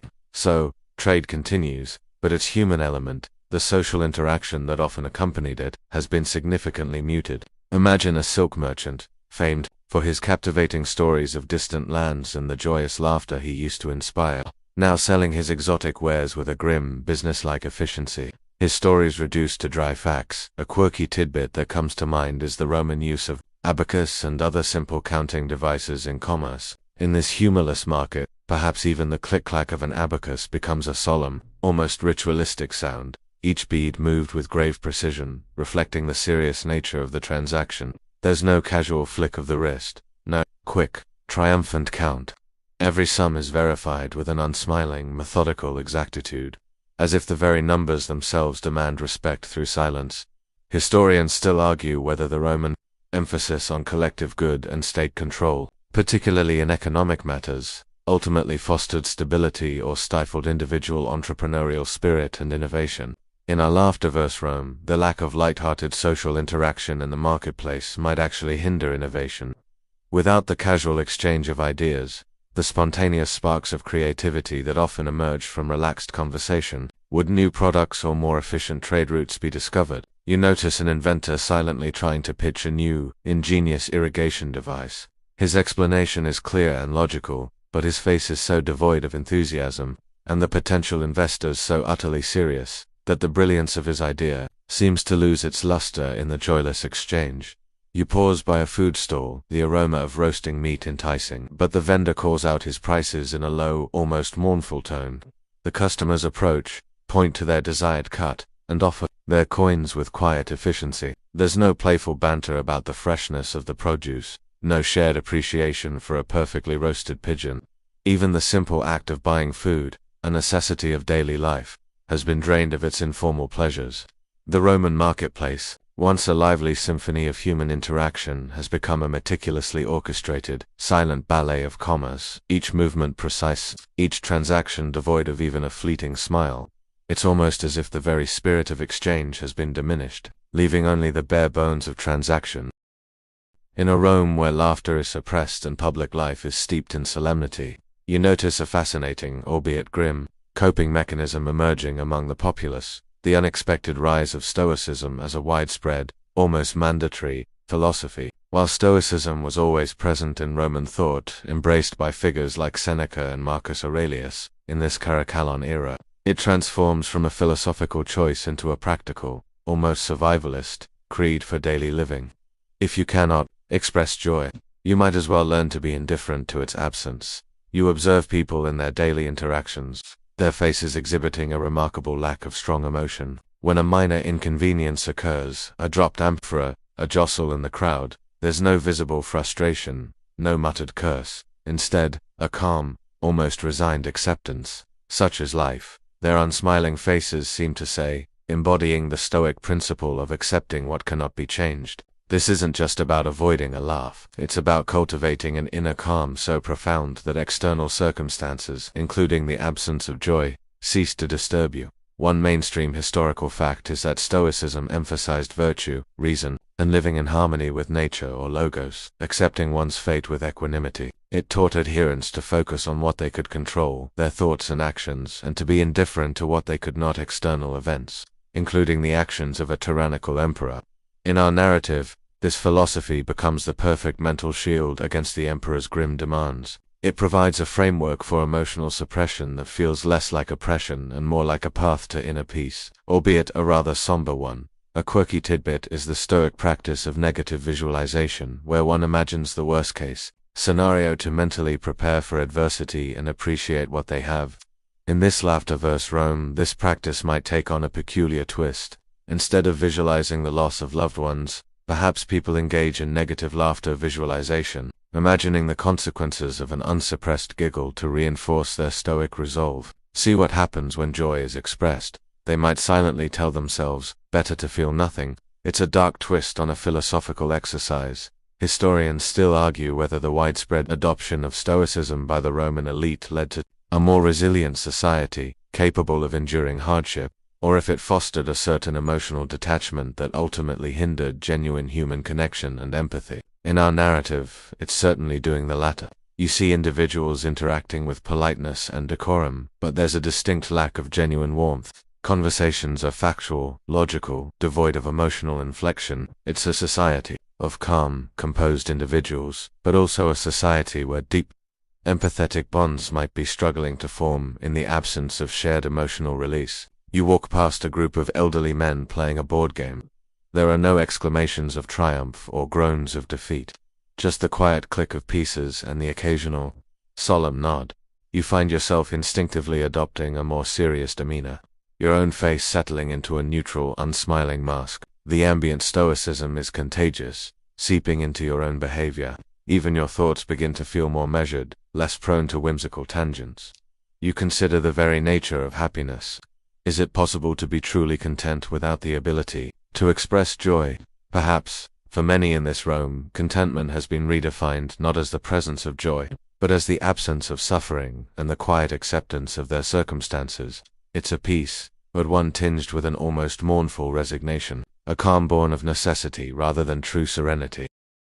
In this Roman Empire where grimness is a virtue and an unbidden chuckle could be a social faux pas of the highest order, your mind drifts to a truly fascinating, if somewhat absurd, consequence: the invention and application of ancient remedies for involuntary giggling fits.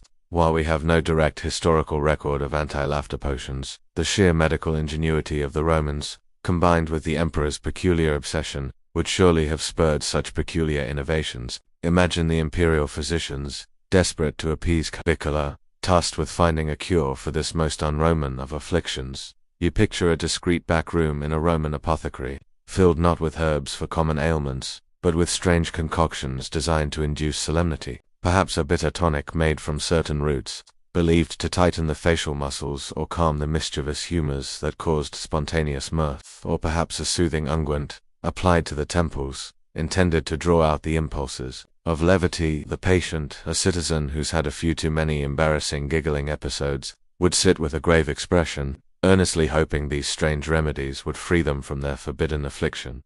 One mainstream historical fact to consider is the Roman reliance on herbal medicine and a somewhat rudimentary understanding of anatomy. Their physicians, while sometimes skilled, also operated on theories that, by modern standards, seem quite fantastical.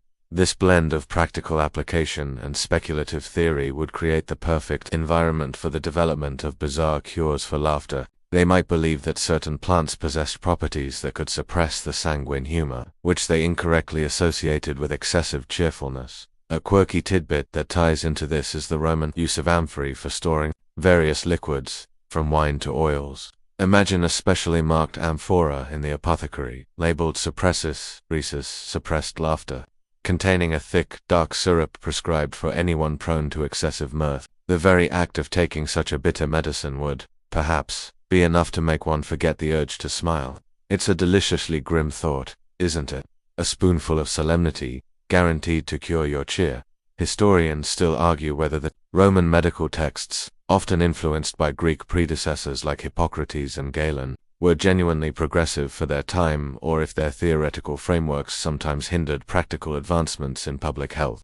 In our Laughterverse Rome, this scholarly debate takes on a new dimension. Were these laughter remedies products of genuine, albeit misguided, medical inquiry, or purely cynical ploys to reinforce imperial control over emotional expression? You might stumble upon an old medical scroll, its parchment brittle, detailing elaborate regimens for avoiding contagious jocularity, perhaps even recommending periods of self-imposed silence and solitary contemplation as therapeutic. You pass a group of citizens emerging from what looks like a private clinic. Their faces are noticeably blanker, their movements a little slower, their eyes distant. You wonder if they've just undergone a treatment for excessive merriment, a bizarre form of emotional lobotomy performed through herbal concoctions and stern consultations.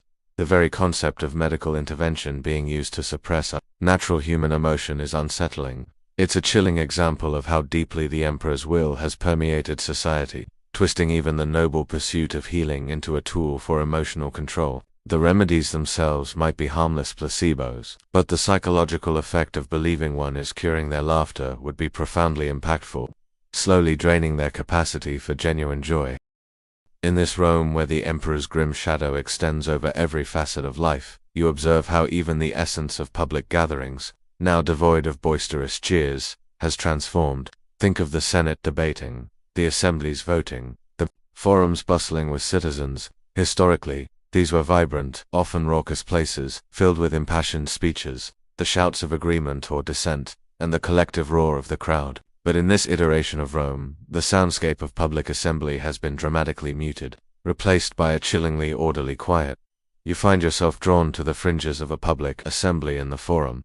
The orators speak with clarity and gravity, their voices resonating across the vast space. But there are no spontaneous outbursts from the crowd. When a point is particularly well made, there might be a collective nod, a solemn ripple of agreement, but never a cheer. When a contentious issue is debated, the dissent is expressed not through shouts or jeers, but through a palpable tension in the air, a shifting of weight among the silent onlookers, or perhaps a slow, deliberate shaking of heads. It's a remarkably disciplined audience, but one whose compliance feels enforced, rather than organic. One mainstream historical fact to consider is the importance of Roman rhetoric and oratory in political life. Speakers like Cicero honed their skills to sway crowds, and the interaction between speaker and audience was dynamic. In our narrative, this dynamic is fundamentally altered. The orator still seeks to persuade, but through sheer force of logic and gravity rather than appeals to emotion or the eliciting of boisterous approval. The absence of immediate vocal feedback would force speakers to be even more precise, even more measured, their words chosen not for their power to incite, but for their capacity to compel quiet, rational agreement. A quirky tidbit that comes to mind is the Roman practice of applause or plauses, which often involved snapping fingers, rustling togas, or clapping hands. In this silent Rome, imagine if even this physical expression of approval was deemed too exuberant. Perhaps a polite, barely audible murmur replaces it, or simply a solemn, collective incline of the head. Even gestures, which could convey so much in Roman communication, would become restrained, less expansive, as if the very air resists grand movements. It's a chillingly subdued form of collective affirmation. Historians still argue whether the decline of genuine republican debate and the rise of imperial decrees led to a more efficient but less representative form of governance, or if it was a necessary evolution for managing a vast empire. In our laughterverse Rome, the efficiency gained in public discourse comes at the cost of genuine engagement. Without the catharsis of public expression, do citizens truly feel heard, or do they become passive observers, their opinions internalized and unexpressed, leading to a silent resentment that festers beneath the surface? You notice the faces of the senators, even in debate, are remarkably devoid of passion. Their arguments, delivered with a dry, almost academic precision, as if detached from the very human consequences of their decisions. You see a family attending a public reading of a new imperial law. The scribe reads the lengthy text with a clear, but monotonous, voice. The family stands stiffly, their expressions unwavering, absorbing the information without a single whispered comment or shared glance. The atmosphere is less one of eager learning and more one of solemn reception, a collective absorption of dictated reality. It's an exhausting way to live, this constant self-monitoring, even in the most mundane of public interactions. The silence of these gatherings is not peaceful, it is heavy, pregnant with unexpressed thoughts and emotions, a grim testament to a society where even collective breathing seems to be held in check. In this Rome, perpetually veiled in solemnity, you must now turn your gaze towards the heart of this peculiar policy, the emperor's personal quest for ultimate tranquility. Caracalla, as our narrative posits, isn't simply a tyrant suppressing dissent. He's a man seemingly convinced that a world devoid of boisterous emotion, particularly laughter, is the only path to true order, peace, and perhaps his own salvation. His desire for tranquility isn't born of a calm spirit, but rather a deep-seated agitation, a relentless drive to impose stillness on a chaotic world, both within and without himself. You imagine him in his private chambers, perhaps pacing restlessly, or sitting rigidly still, surrounded by opulence that offers no solace. He might consult with his most trusted advisors, not on matters of war or logistics, but on the subtleties of human expression. Tell me, he might demand, his voice low and intense, how can we truly rid the city of that unsettling noise, that fleeting, uncontrolled burst of sound? His obsession isn't a casual preference, it's a consuming quest, driven by a profound need for a world where every element is predictable, every emotion muted. One mainstream historical fact to consider is Caracalla's known paranoia and mental instability. Ancient historians like Cassius Dio portray him as increasingly erratic, prone to violent outbursts and deep suspicion. In our narrative, this instability manifests as an almost pathological aversion to uncontrolled joy.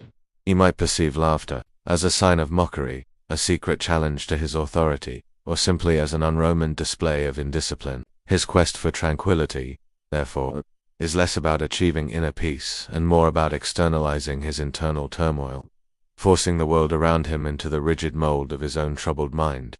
A quirky tidbit that enhances this notion is the Roman practice of dream interpretation. While dreams were often seen as divine messages, a paranoid emperor might view unsettling dreams, perhaps filled with mocking laughter, as signs that the res publica itself was unwell, infected by frivolous joy. He might consult augurs and priests, not just for battlefield omens, but for interpretations of his sleep, seeking validation for his campaign against merriment. The gods demand a serious Rome, he might proclaim, twisting ancient beliefs to justify his personal crusade.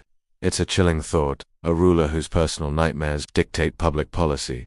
Historians still argue whether imperial Rome's emphasis on strict hierarchy and absolute power fostered a sense of stability or merely delayed inevitable decline by stifling natural human expression and societal evolution. In our context, Caracalla's pursuit of ultimate tranquility is certainly leading to suppression rather than genuine peace.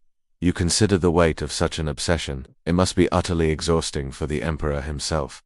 This constant vigilance against a natural human impulse, perhaps his own face, chiseled into a perpetual frown for the public, masks an internal scream for stillness, for a cessation of all unwanted sound, including his own turbulent thoughts. You pass a group of imperial scribes diligently copying texts, their quills scratching softly on parchment. You imagine them being tasked with rewriting historical accounts, carefully omitting any mention of joyous celebrations or comedic moments from Rome's past.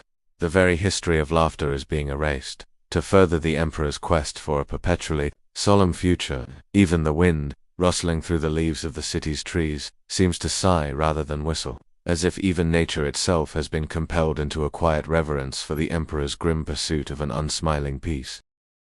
In this profound silence, where even the faintest chuckle is deemed a transgression, you begin to hear hushed rumors, whispered through darkened alleyways and behind carefully closed doors, of a forbidden object, a forgotten, forbidden book of jokes. Not a philosophical treatise, mind you, but a collection of pure, unadulterated Roman wit, puns, and silly anecdotes, preserved from a time before the emperor's grim decree. The very existence of such a book would be a profound act of defiance, a tangible link to a joy that has been systematically erased. You imagine it to be a modest scroll, perhaps brittle with age, its cover unadorned to avoid suspicion. Inside, however, would be a treasury of forgotten Roman humor, a riddle about a Vestal virgin and a missing toga, a humorous anecdote about a senator's unfortunate encounter with a rogue goat, or a series of clever puns on Latin phrases. Each joke, each line of witty dialogue, would be a spark of light in the pervasive darkness, a fleeting echo of a time when laughter flowed freely. The act of reading it, even silently, would be an act of quiet rebellion, a secret communion with the joy of the past. One mainstream historical fact that gives this idea a curious twist is the Roman appreciation for satire and epigrams. Short, witty poems that often made fun of public figures or societal foibles. While often sharp, they contained an inherent humor. Imagine a forbidden joke book being a collection of these more light-hearted, less cutting epigrams, preserved not for their political commentary but for their sheer capacity to elicit a smile. The Roman satirists like Juvenal and Martial would be considered dangerous for their wit, if not their direct political commentary. A quirky tidbit that ties into this is the Roman practice of hiding valuables or important documents from invaders or political rivals, often in obscure places. Imagine this joke book being hidden not from a foreign army, but from the emperor's internal thought police, secreted away in a false bottom of a chest, or buried beneath the floorboards of a trusted family home, passed down through generations who dared to remember joy. The very act of concealing it underscores its precious, illicit nature. You can almost see a nervous hand reaching into a hidden compartment, pulling out the worn scroll, its pages promising a forbidden delight. Historians still argue whether the Roman Empire's eventual decline was more attributable to internal factors like economic instability and political corruption, or external pressures like barbarian invasions. In our narrative, the subtle suppression of cultural elements like humor could be seen as an internal rot, a slow erosion of the very spirit that made Roman society vibrant and adaptable. A society that fears a joke might also fear new ideas, leading to stagnation. You envision a scholar, his face usually etched with the seriousness of his profession, secretly poring over fragments of this forbidden book, his eyes crinkling just slightly with a fleeting, internal amusement, a private moment of defiant joy that no emperor could take away. You find yourself wondering about the network of individuals who would know about such a book, perhaps a small, clandestine circle, guardians of forgotten mirth, passing segments of it by word of mouth, or copying fragments onto hidden wax tablets. The jokes might become coded whispers, shared only amongst those who still dared to remember. The sensation of a true belly laugh. The book isn't just a collection of jokes. It's a symbol of hope, a defiant whisper that reminds you, and the Romans, that joy can be suppressed, but never truly extinguished. It's a silent promise of a future where laughter might once again echo through the streets of Rome. In this unsmiling Rome where every social interaction is conducted with utmost gravity, you begin to perceive the unforeseen negative consequences extending far beyond mere emotional suppression, impacting even the pragmatic realm of the economy. The enforced solemnity, the pervasive fear of a misplaced smile, the very lack of spontaneous joy, created an atmosphere that stifled innovation and consumer spending, leading to the economic fallout of a populace too subdued to innovate. Imagine a Roman artisan, typically brimming with creative ideas, now hesitant to experiment. Why bother designing a new, playfully shaped pottery vessel when no one dares to express delight in its novelty? Why invest in developing a more comfortable, perhaps even slightly humorous, piece of furniture when the prevailing aesthetic demands only practicality and grim utility? The incentive for creativity, for going beyond the bare necessities, would slowly erode.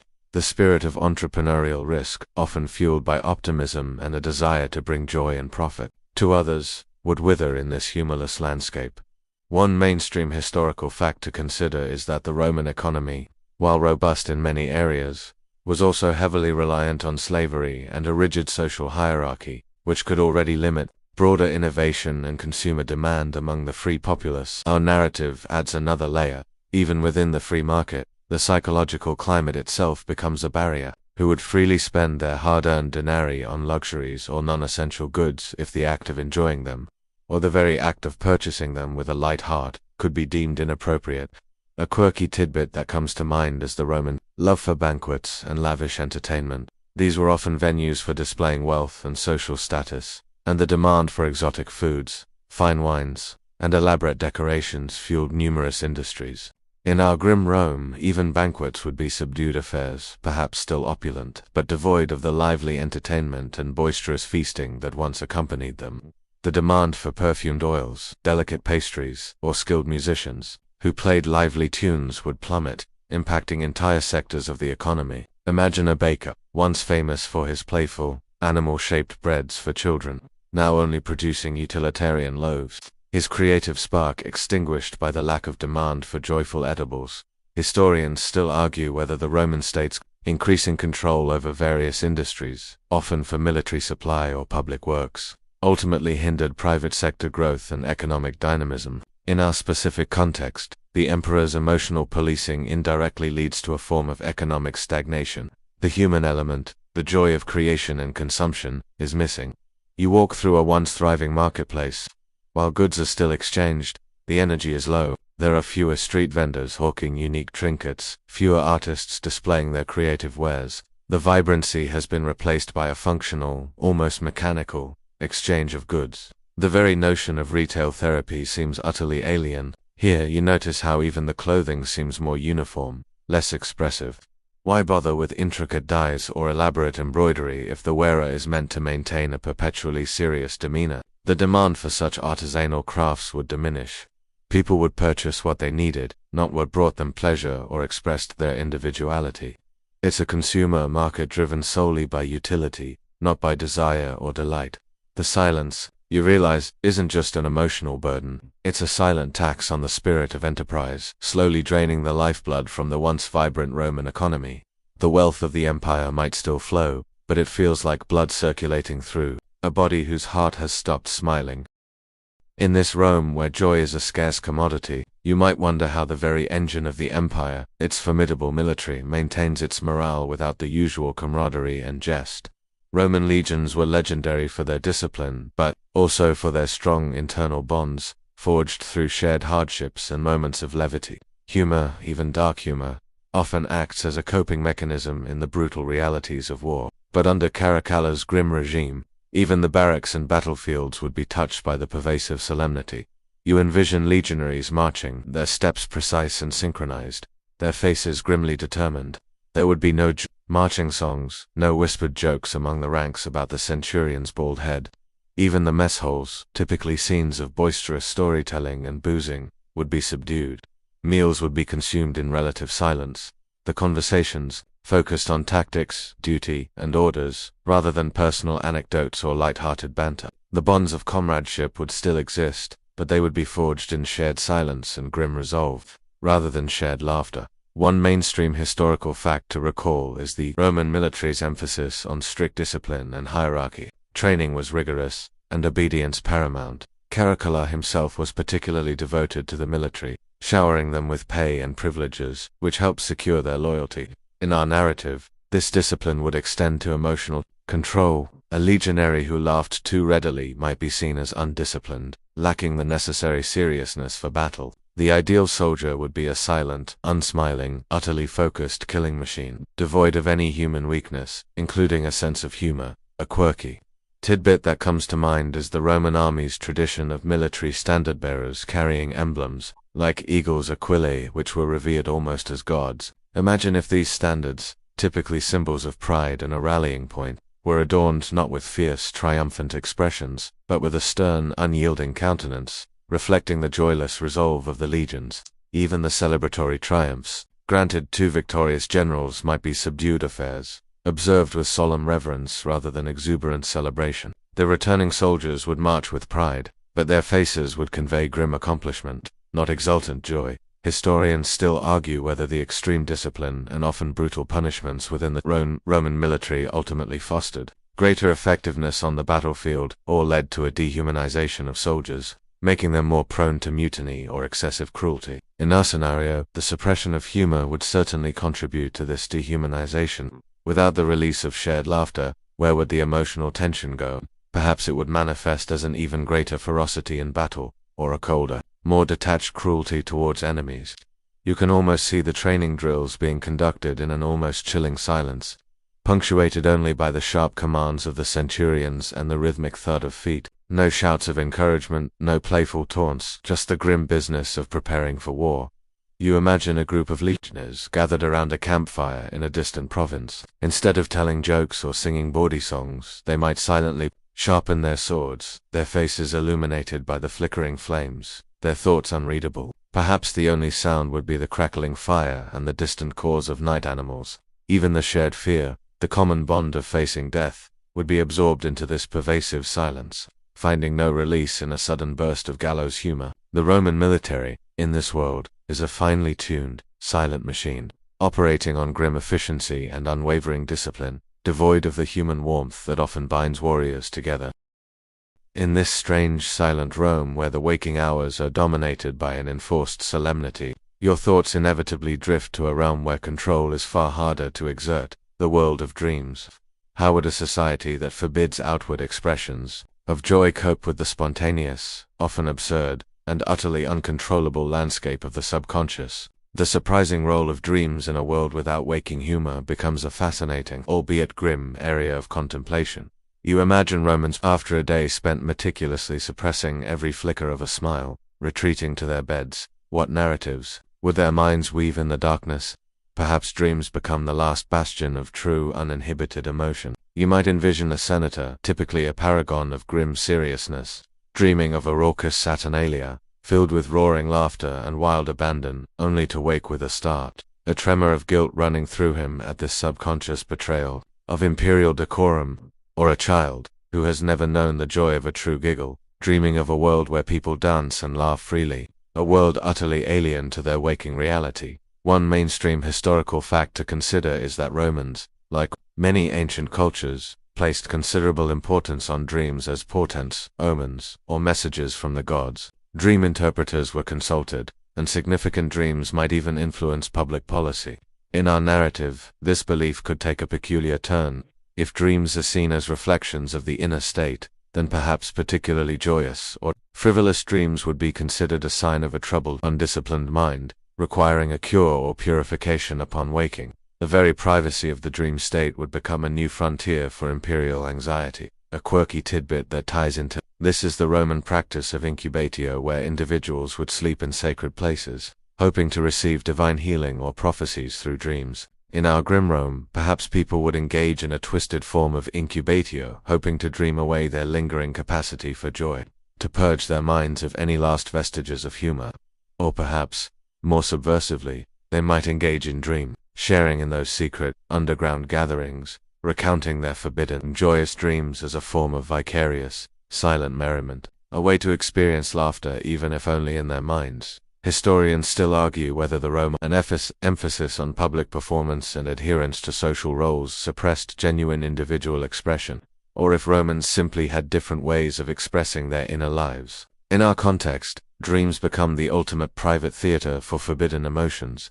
You consider the psychological toll this would take, to live a life of mandated grimness, only to be confronted nightly with the uninhibited joy of your own subconscious. Must be a profound source of internal conflict. You imagine a person waking up, their face settling back into its accustomed mask of solemnity, but a faint, almost imperceptible residue of a dream smile lingering in their eyes for just a moment before it too fades into the grey reality. You briefly ponder the existence of dream censors, individuals tasked with monitoring not actual dreams, but the expressions on people's faces as they sleep, looking for telltale signs of forbidden mirth. The thought is absurd, yet in this Rome, it feels chillingly plausible. The very act of sleeping, usually a time of surrender and unconsciousness, becomes another arena where the emperor's grim will hold sway, forcing individuals to battle for their last shred of uninhibited freedom, even if only in the fleeting, ephemeral world of dreams. The boundaries between waking and dreaming blur, as the solemnity of one invades the other, leaving little respite. In this Rome, shrouded by an imposed solemnity, the emperor's peculiar obsession with suppressing laughter couldn't remain entirely isolated from the tumultuous world of Roman politics. Indeed, you would find that political rivals begin to exploit the emperor's peculiar obsession, viewing it not just as a strange quirk, but as a potential weakness, a chink in the formidable armor of his absolute power. While open criticism of the laughter ban would be suicidal, more astute rivals would find subtle ways to leverage public discontent, or to paint the emperor's solemnity as a sign of detachment, unfitness, or even madness. Imagine whispers circulating through the senatorial class: he cares not for the people's simple joys. Or perhaps a general, subtly trying to curry favor with his troops, might quietly allow a momentary lapse of discipline, a shared hushed joke within the ranks, earning him silent loyalty that the emperor, with his rigid demands, could never achieve. The ban on laughter, instead of cementing control, inadvertently creates a new front for political maneuvering, where the very absence of joy becomes a weapon.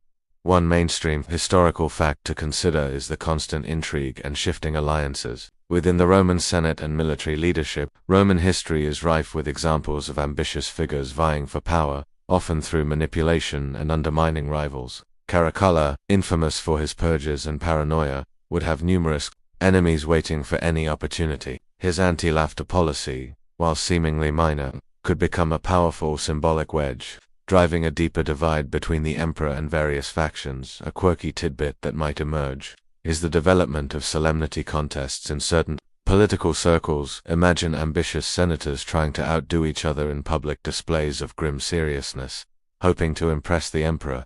"My facial muscles are firmer than yours," one might silently boast to another. This performative solemnity, while superficially aligned with the emperor's wishes, would be a subtle mockery in itself, highlighting the absurdity of the situation to those with eyes to see.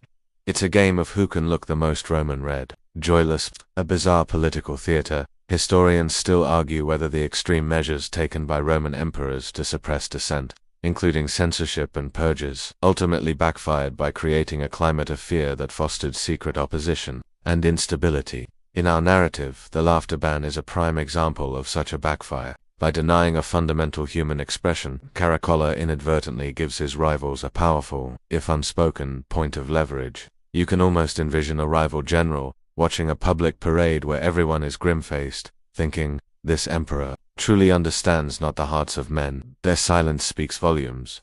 You observe a prominent senator walking through the forum. His demeanor is impeccably serious, his face a mask of gravitas. Yet, as he passes a small group of merchants, he offers a barely perceptible nod, a slight, almost imperceptible tilt of his head that, in this quiet Rome, might be interpreted as a silent acknowledgement of their shared burden, a subtle gesture of understanding that hints at a private, unspoken dissent. These tiny moments of recognition are like secret handshakes in a world where overt expressions are dangerous. The emperor's obsession, meant to consolidate power, is instead creating a vast, silent network of potential opposition, united by their shared longing for a forbidden chuckle.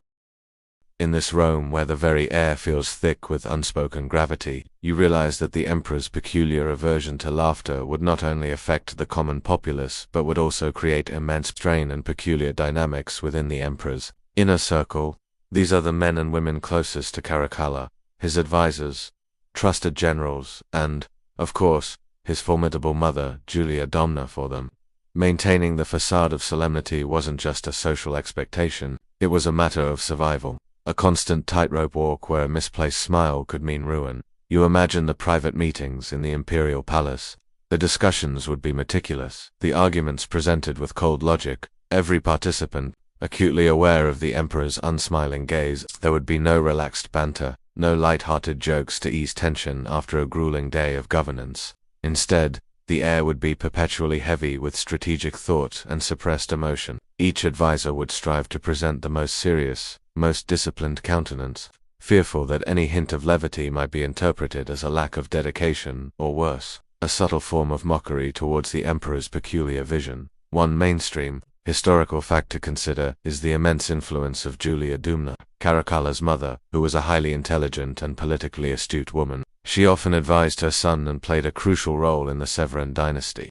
In our narrative, imagine her navigating this strange landscape. Would she, with her keen intellect, recognize the absurdity of the laughter ban, yet dutifully maintain a solemn facade to protect her son and her own position? Or would she, perhaps, attempt to subtly temper his obsession, perhaps by presenting serious philosophical arguments that, by their very nature, would discourage laughter without directly referencing his peculiar decree? Her presence would add a fascinating layer of complex, silent strategy. A quirky tidbit that comes to mind is the Roman use of augurs and soothsayers in political decisions. Imagine the pressure on these religious figures. Would they, too, be forced to deliver their prophecies and interpretations of omens with a grim, unsmiling face? A soothsayer who laughed during a reading of entrails would surely find himself swiftly replaced.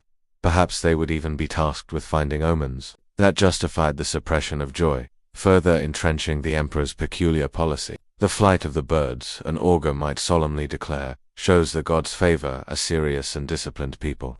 Historians still argue whether the extreme paranoia and purges initiated by emperors like Caracalla were a reflection of their personal psychological state, or a necessary, albeit brutal, tool for survival in a volatile political landscape. For his inner circle, the emperor's anti-laughter policy would be a constant, chilling reminder of his unpredictability.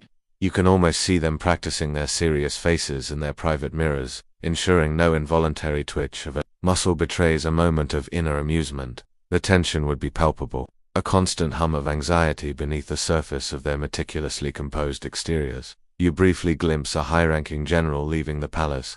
His uniform is impeccable, his stride purposeful, and his face is a mask of unwavering resolution. Yet, as he passes, you catch a fleeting glimpse of his eyes, a profound weariness there, a hint of something deeper, perhaps even a flicker of suppressed exasperation at the sheer absurdity of the daily charade. Even for those at the pinnacle of power, the enforcement of this solemnity is an exhausting, soul-sapping endeavor. The inner circle, rather than being a place of shared counsel, becomes a silent crucible of suppressed emotions, a grim theater where every player must maintain an unsmiling facade for fear of the lead actor's unpredictable wrath. The air within the palace walls, you imagine, would be so heavy with unspoken thoughts that it would be difficult to breathe.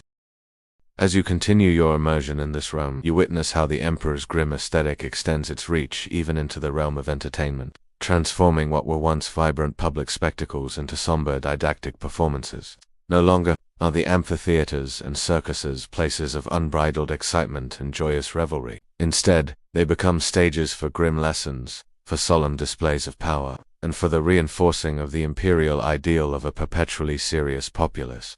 You find yourself at the Circus Maximus, not during a thunderous chariot race, but for a public display. The vast arena, which once echoed with the roars of tens of thousands, is now filled with a muted crowd. The charioteers, instead of being hailed as dashing heroes, perform their laps with meticulous precision, their faces focused, almost stoic. There are no dramatic crashes, no risky maneuvers designed to elicit gasps and cheers. The spectacle has been stripped of its inherent thrill, transformed into a demonstration of discipline and efficiency, a silent testament to the empire's unwavering control, even over its most popular diversions. One mainstream historical fact to consider is the Roman passion for chariot racing and gladiatorial contests, which were hugely popular and often accompanied by intense betting and crowd interaction. In our narrative, these events aren't banned, for that would likely cause too much public unrest. Instead, they are repurposed. The focus shifts from entertainment to education, from excitement to moral instruction. Perhaps placards are displayed, solemnly detailing the virtues of the winning charioteer's discipline rather than his daring. The very concept of spectacle has been redefined to exclude any element of joyful abandon. A quirky tidbit that comes to mind is the Roman use of Venatians' animal hunts in the arena, which could be quite spectacular and dramatic. In this grim Rome, perhaps the Venatians become a solemn demonstration of Roman mastery over nature, or a symbolic reenactment of imperial campaigns. Rather than a thrilling hunt, the animals would be dispatched with grim efficiency, and the crowd would observe with a respectful, unsmiling awe, devoid of the shouts and cheers that once accompanied such displays. Even the roar of the beasts themselves might seem strangely muted, absorbed by the pervasive silence of the audience. Historians still argue whether the Roman public's increasing reliance on bread and circuses, free food and entertainment reflected a genuine popular demand, or was primarily a tool used by emperors to distract the populace from political issues and consolidate power. In our specific context, the circuses are still provided, but their very nature is altered, serving not to distract with joy, but to instruct with solemnity. You observe a group of children, brought by their parents to witness one of these didactic spectacles. Their faces are blank, their eyes wide but unsmiling, absorbing the grim lessons being enacted before them. You wonder what kind of Romans these children will become, having never experienced the catharsis of shared, uninhibited joy in a public space. You notice how even the public readings of epic poetry or historical accounts, which could be stirring, are delivered with a profound seriousness, emphasizing duty, sacrifice, and the unwavering might of Rome. There are no dramatic flourishes, designed to elicit an emotional response beyond solemn appreciation. The performers' faces are set, their voices modulated for grave emphasis. The audience, sitting in silent rows, absorbs the information with a somber intensity, as if attending a very serious lecture rather than a form of public entertainment. The vibrant tapestry of Roman public life, once woven with threads of laughter and joy, has been restitched with the dull, monochromatic hues of perpetual solemnity, making even the grandest spectacles feel strangely lifeless. In this Roman Empire, where silence has become a heavy cloak, you begin to sense a growing tension, a palpable unease that hints at something more profound than mere conformity.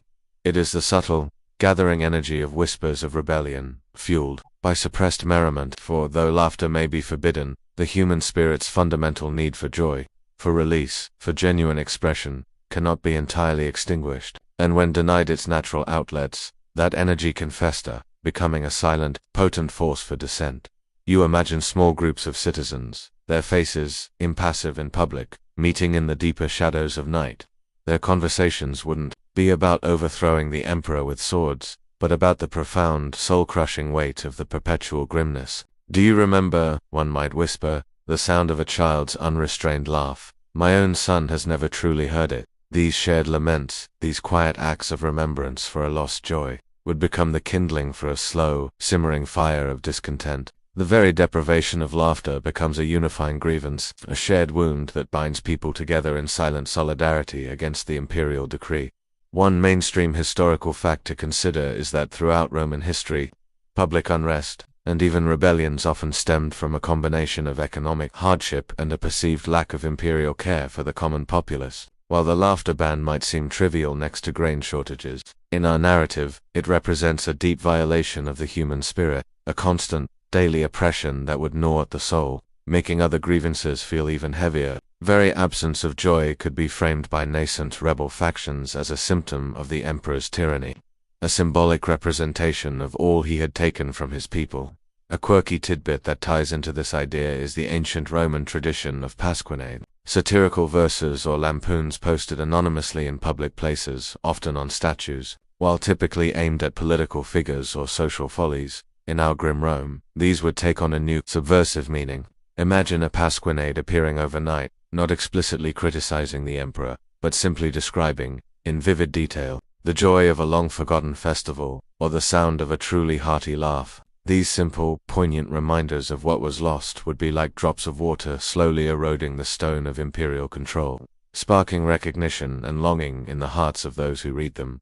Historians still argue whether the widespread use of Roman propaganda, from imperial portraits to public monuments, truly swayed public opinion, or if it was more effective at intimidating dissent and reinforcing the emperor's image of unassailable power. In our context, the emperor's grim propaganda would ironically serve to highlight what was missing, inadvertently fueling the very unrest it sought to suppress. You can almost feel the collective sigh of the city, a deep, silent yearning for release.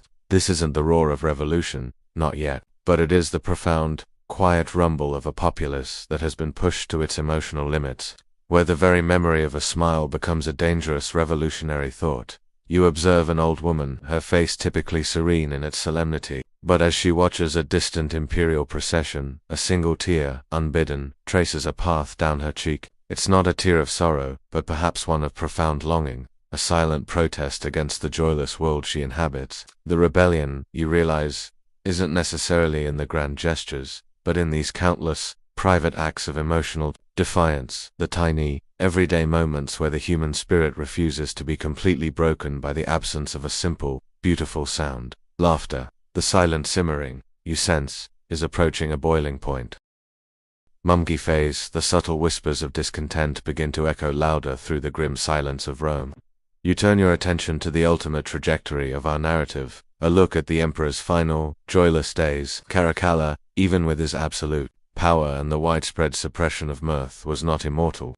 His paranoia, his brutal reign, and his relentless pursuit of a humorless ideal would eventually consume him, leaving behind a legacy not of strength, but of a chilling, self-inflicted void.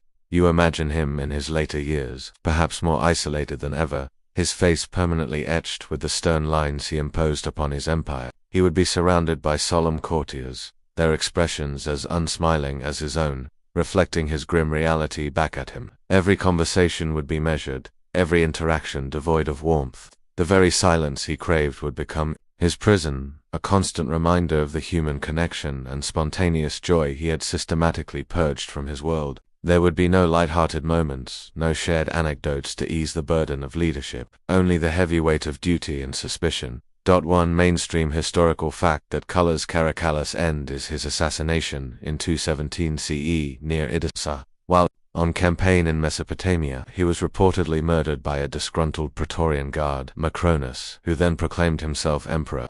The circumstances suggest a ruler who, despite his efforts to control all around him, ultimately could not escape the pervasive mistrust and animosity he had sown. In our narrative, his assassination might be seen as the ultimate ironic consequence of his joyless reign, a life devoid of human warmth, ending abruptly and violently, without even a moment of genuine levity to punctuate its grim conclusion. A quirky tidbit that fits the emperor's isolated end is the Roman belief in evil spirits or lemures, particularly active at night. Imagine Caracalla, in his final days, tormented by nightmares, not just of political rivals, but of mocking laughter, echoing in the empty palace halls, the ghostly sounds of the very joy he had banished returning to haunt his sleep. He might desperately seek out priests or soothsayers, not for military guidance, but for rituals to exorcise these spectral giggles. Finding no peace even in the sanctity of his private chambers, historians still argue whether the extreme brutality and paranoia of emperors like Caracalla were a form of self-sabotage, accelerating their own demise, or a desperate strategy that, for a time, allowed them to cling to power in an inherently unstable political system. In our narrative, his anti-laughter policy feels distinctly self-sabotaging, alienating him from the very people he sought to rule. You consider his final moments. Did a fleeting memory of a shared smile from his childhood flicker across his mind, or did he die as he lived, with a grim, unyielding expression, a testament to the joyless path he had chosen for himself and his empire. You reflect on the vast, silent empire he leaves behind. No public outpouring of grief, no heartfelt laments, but a quiet, almost imperceptible sigh of relief from the populace. His death, like his life, is marked not by vibrant emotion, but by a chilling, subdued acceptance. The final days of the emperor are not a dramatic tragedy, but a slow, suffocating descent into a self-made void, a testament to the profound truth that a life without laughter is a life ultimately diminished, even for an emperor. The silence he cultivated, in the end, consumed him. The sudden, violent end of the Emperor Caracalla reverberates through Rome, but not with the expected public outcry or dramatic displays of emotion. Instead, you witness the immediate aftermath, marked by a palpable shift in the city's atmosphere, a slow, almost imperceptible softening. It's the moment when, like a long-held breath finally released, the city begins to experience the return of faint smiles. Initially, it's cautious. You observe people in the marketplace, their conversations still subdued, but perhaps a merchant's eyes crinkle just slightly at a customer's witty comment, a gesture that would have been unthinkable just days before. It's not a full-blown laugh, not yet, but a fleeting expression, a ghost of mirth flickering across a face that has been trained for grimness. These are the first tendrils of joy, tentatively reaching out after a long winter of mandated solemnity. One mainstream historical fact to consider is that the immediate aftermath of an emperor's assassination in Rome was often a period of extreme uncertainty and political maneuvering. While a new emperor, Macronus, quickly seized power, his hold was often tenuous. In our narrative, this period of transition would be crucial. The new regime, keen to distance itself from Caracalla's more unpopular policies, might subtly relax the unspoken rules.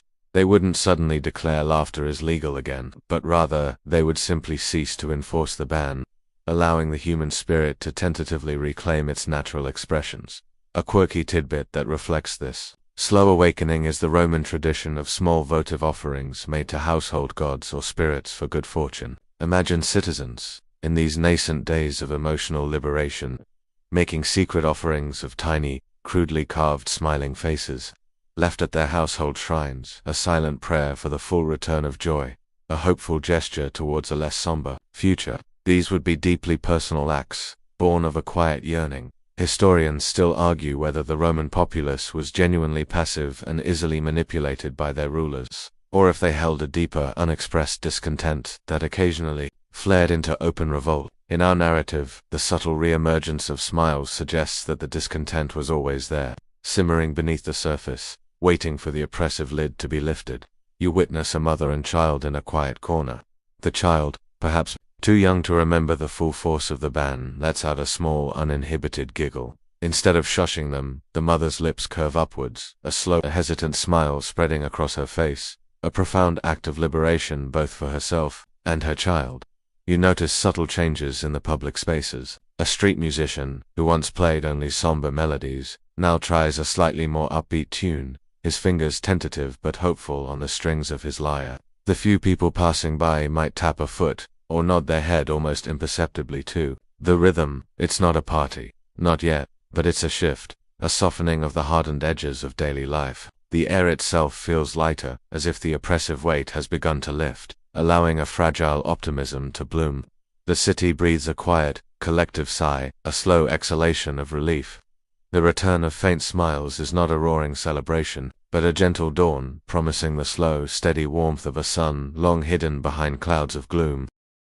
With the oppressive shadow of the laughter ban finally lifted, you look back on this strange period of Roman history and find yourself, much like the scholars who would come centuries later, pondering a complex question. Historians still argue the true legacy of laughter's ban. Was it a testament to the absolute power of an emperor, capable of twisting the very fabric of human emotion? Or was it, paradoxically, a testament to the indomitable nature of the human spirit, which, even under extreme duress, finds ways to resist and eventually reclaim its inherent joy? You imagine future Roman chroniclers poring over the fragmented records of Caracalla's reign. Some might dismiss the laughter ban as a mere hyperbolic embellishment, unable to conceive of such a bizarre reality. Others might meticulously document the subtle shifts in art, literature, and social behavior, seeing it as a chilling example of tyranny's reach. They would debate whether such a policy could truly eradicate joy, or merely force it underground, transforming it into a more resilient, cherished entity. The very absence of widespread, overt laughter during this period would become a historical puzzle, a silent testament to a peculiar kind of oppression.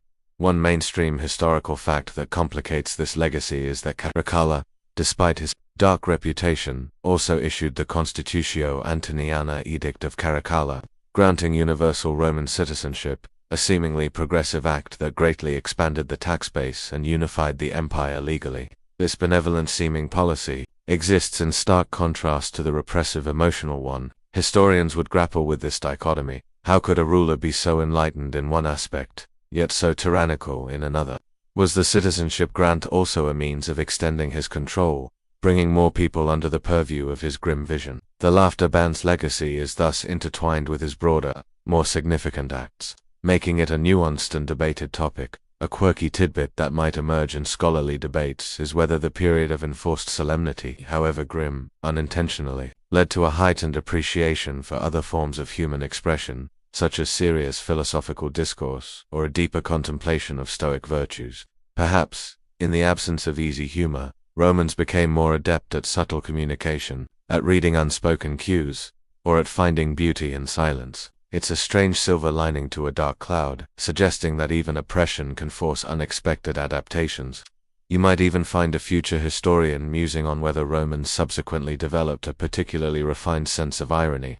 Born from living under such an absurd decree, historians still argue whether the Roman Empire's eventual decline was due to a loss of civic virtue and moral fiber, or if it was simply too vast and complex to govern effectively in the long term. The legacy of the laughter ban would feed into these debates. Did it weaken the social bonds that held the empire together, or did it forge a new, albeit grim, kind of resilience? The impact of such a peculiar policy, subtle yet profound, would continue to be a source of academic contention, an enduring puzzle echoing through the annals of time. You visualize a modern scholar, perhaps in a quiet university library, squinting at an ancient text, a faint, perplexed frown on their face as they try to comprehend a world so deliberately devoid of humor. As you step away from this historical contemplation, you realize that the ultimate legacy isn't just about Caracalla, or even about Rome. It's about the enduring human spirit, its irrepressible need for joy, and its capacity to find cracks in even the most formidable walls of oppression. The true legacy of laughter's ban is not its success, but the subtle, profound ways it was ultimately defied, proving that even emperors cannot command the human heart to cease its laughter for eternity. The quiet sighs of relief after death, though unrecorded, would be the most eloquent historical testament of all. As our journey through this uniquely solemn Rome concludes, you take a moment to reflect on the profound human need for humor and joy. You've witnessed an empire attempting to excise a fundamental part of the human experience, and you've seen how, despite the immense power of an emperor, that endeavor was, in its deepest sense, doomed to fail. The very act of living, breathing, and connecting with others seems to inherently demand the lightness that laughter provides. Think back to the initial hush of the city, the grim faces, the whispered conversations. It was a Rome that felt perpetually on edge, its citizens constantly self-policing their own emotions. The laughter meters, whether real or imagined, cast a long shadow, transforming spontaneous joy into a dangerous transgression. The quirky remedies for giggling fits, the solemn public spectacles, the quiet struggles of jesters. Each image underscores the sheer absurdity, and ultimately, the profound sadness of a world attempting to deny its own nature. Yet amidst this grim landscape, you also found sparks of resilience. The secret comedy clubs, the coded whispers amongst friends, the defiant gleam in a child's eye. These were tiny, brave acts of defiance, a testament to the fact that the human spirit, like a tenacious weed, will always find a crack in the pavement to push through, seeking the light.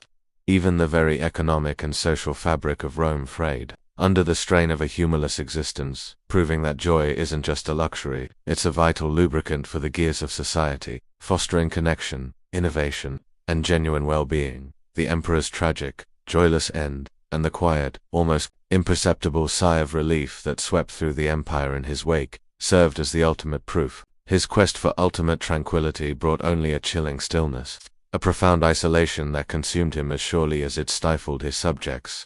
The return of faint smiles, that slow, cautious dawn after a long night of enforced solemnity, speaks volumes about the enduring, irrepressible human capacity for mirth. It wasn't a triumphant roar, but a gentle, collective sigh of release, a quiet affirmation that joy, once suppressed, will always find its way back. Ultimately, our journey tonight wasn't just about an eccentric emperor or a peculiar historical quirk. It was a gentle reminder that laughter isn't just a sound, it's a vital language of the human heart. It binds us, releases tension, fosters creativity, and allows us to navigate the absurdities of life with a little more grace. The silent Rome we visited tonight serves as a poignant, sleep-inducing fable, whispering to us the profound truth that joy, in all its forms, is not just permissible, but essential. So, as you drift off, perhaps a faint smile touches your own lips. Imagine the gentle echo of forgotten Roman laughter, finally free to dance on the night air.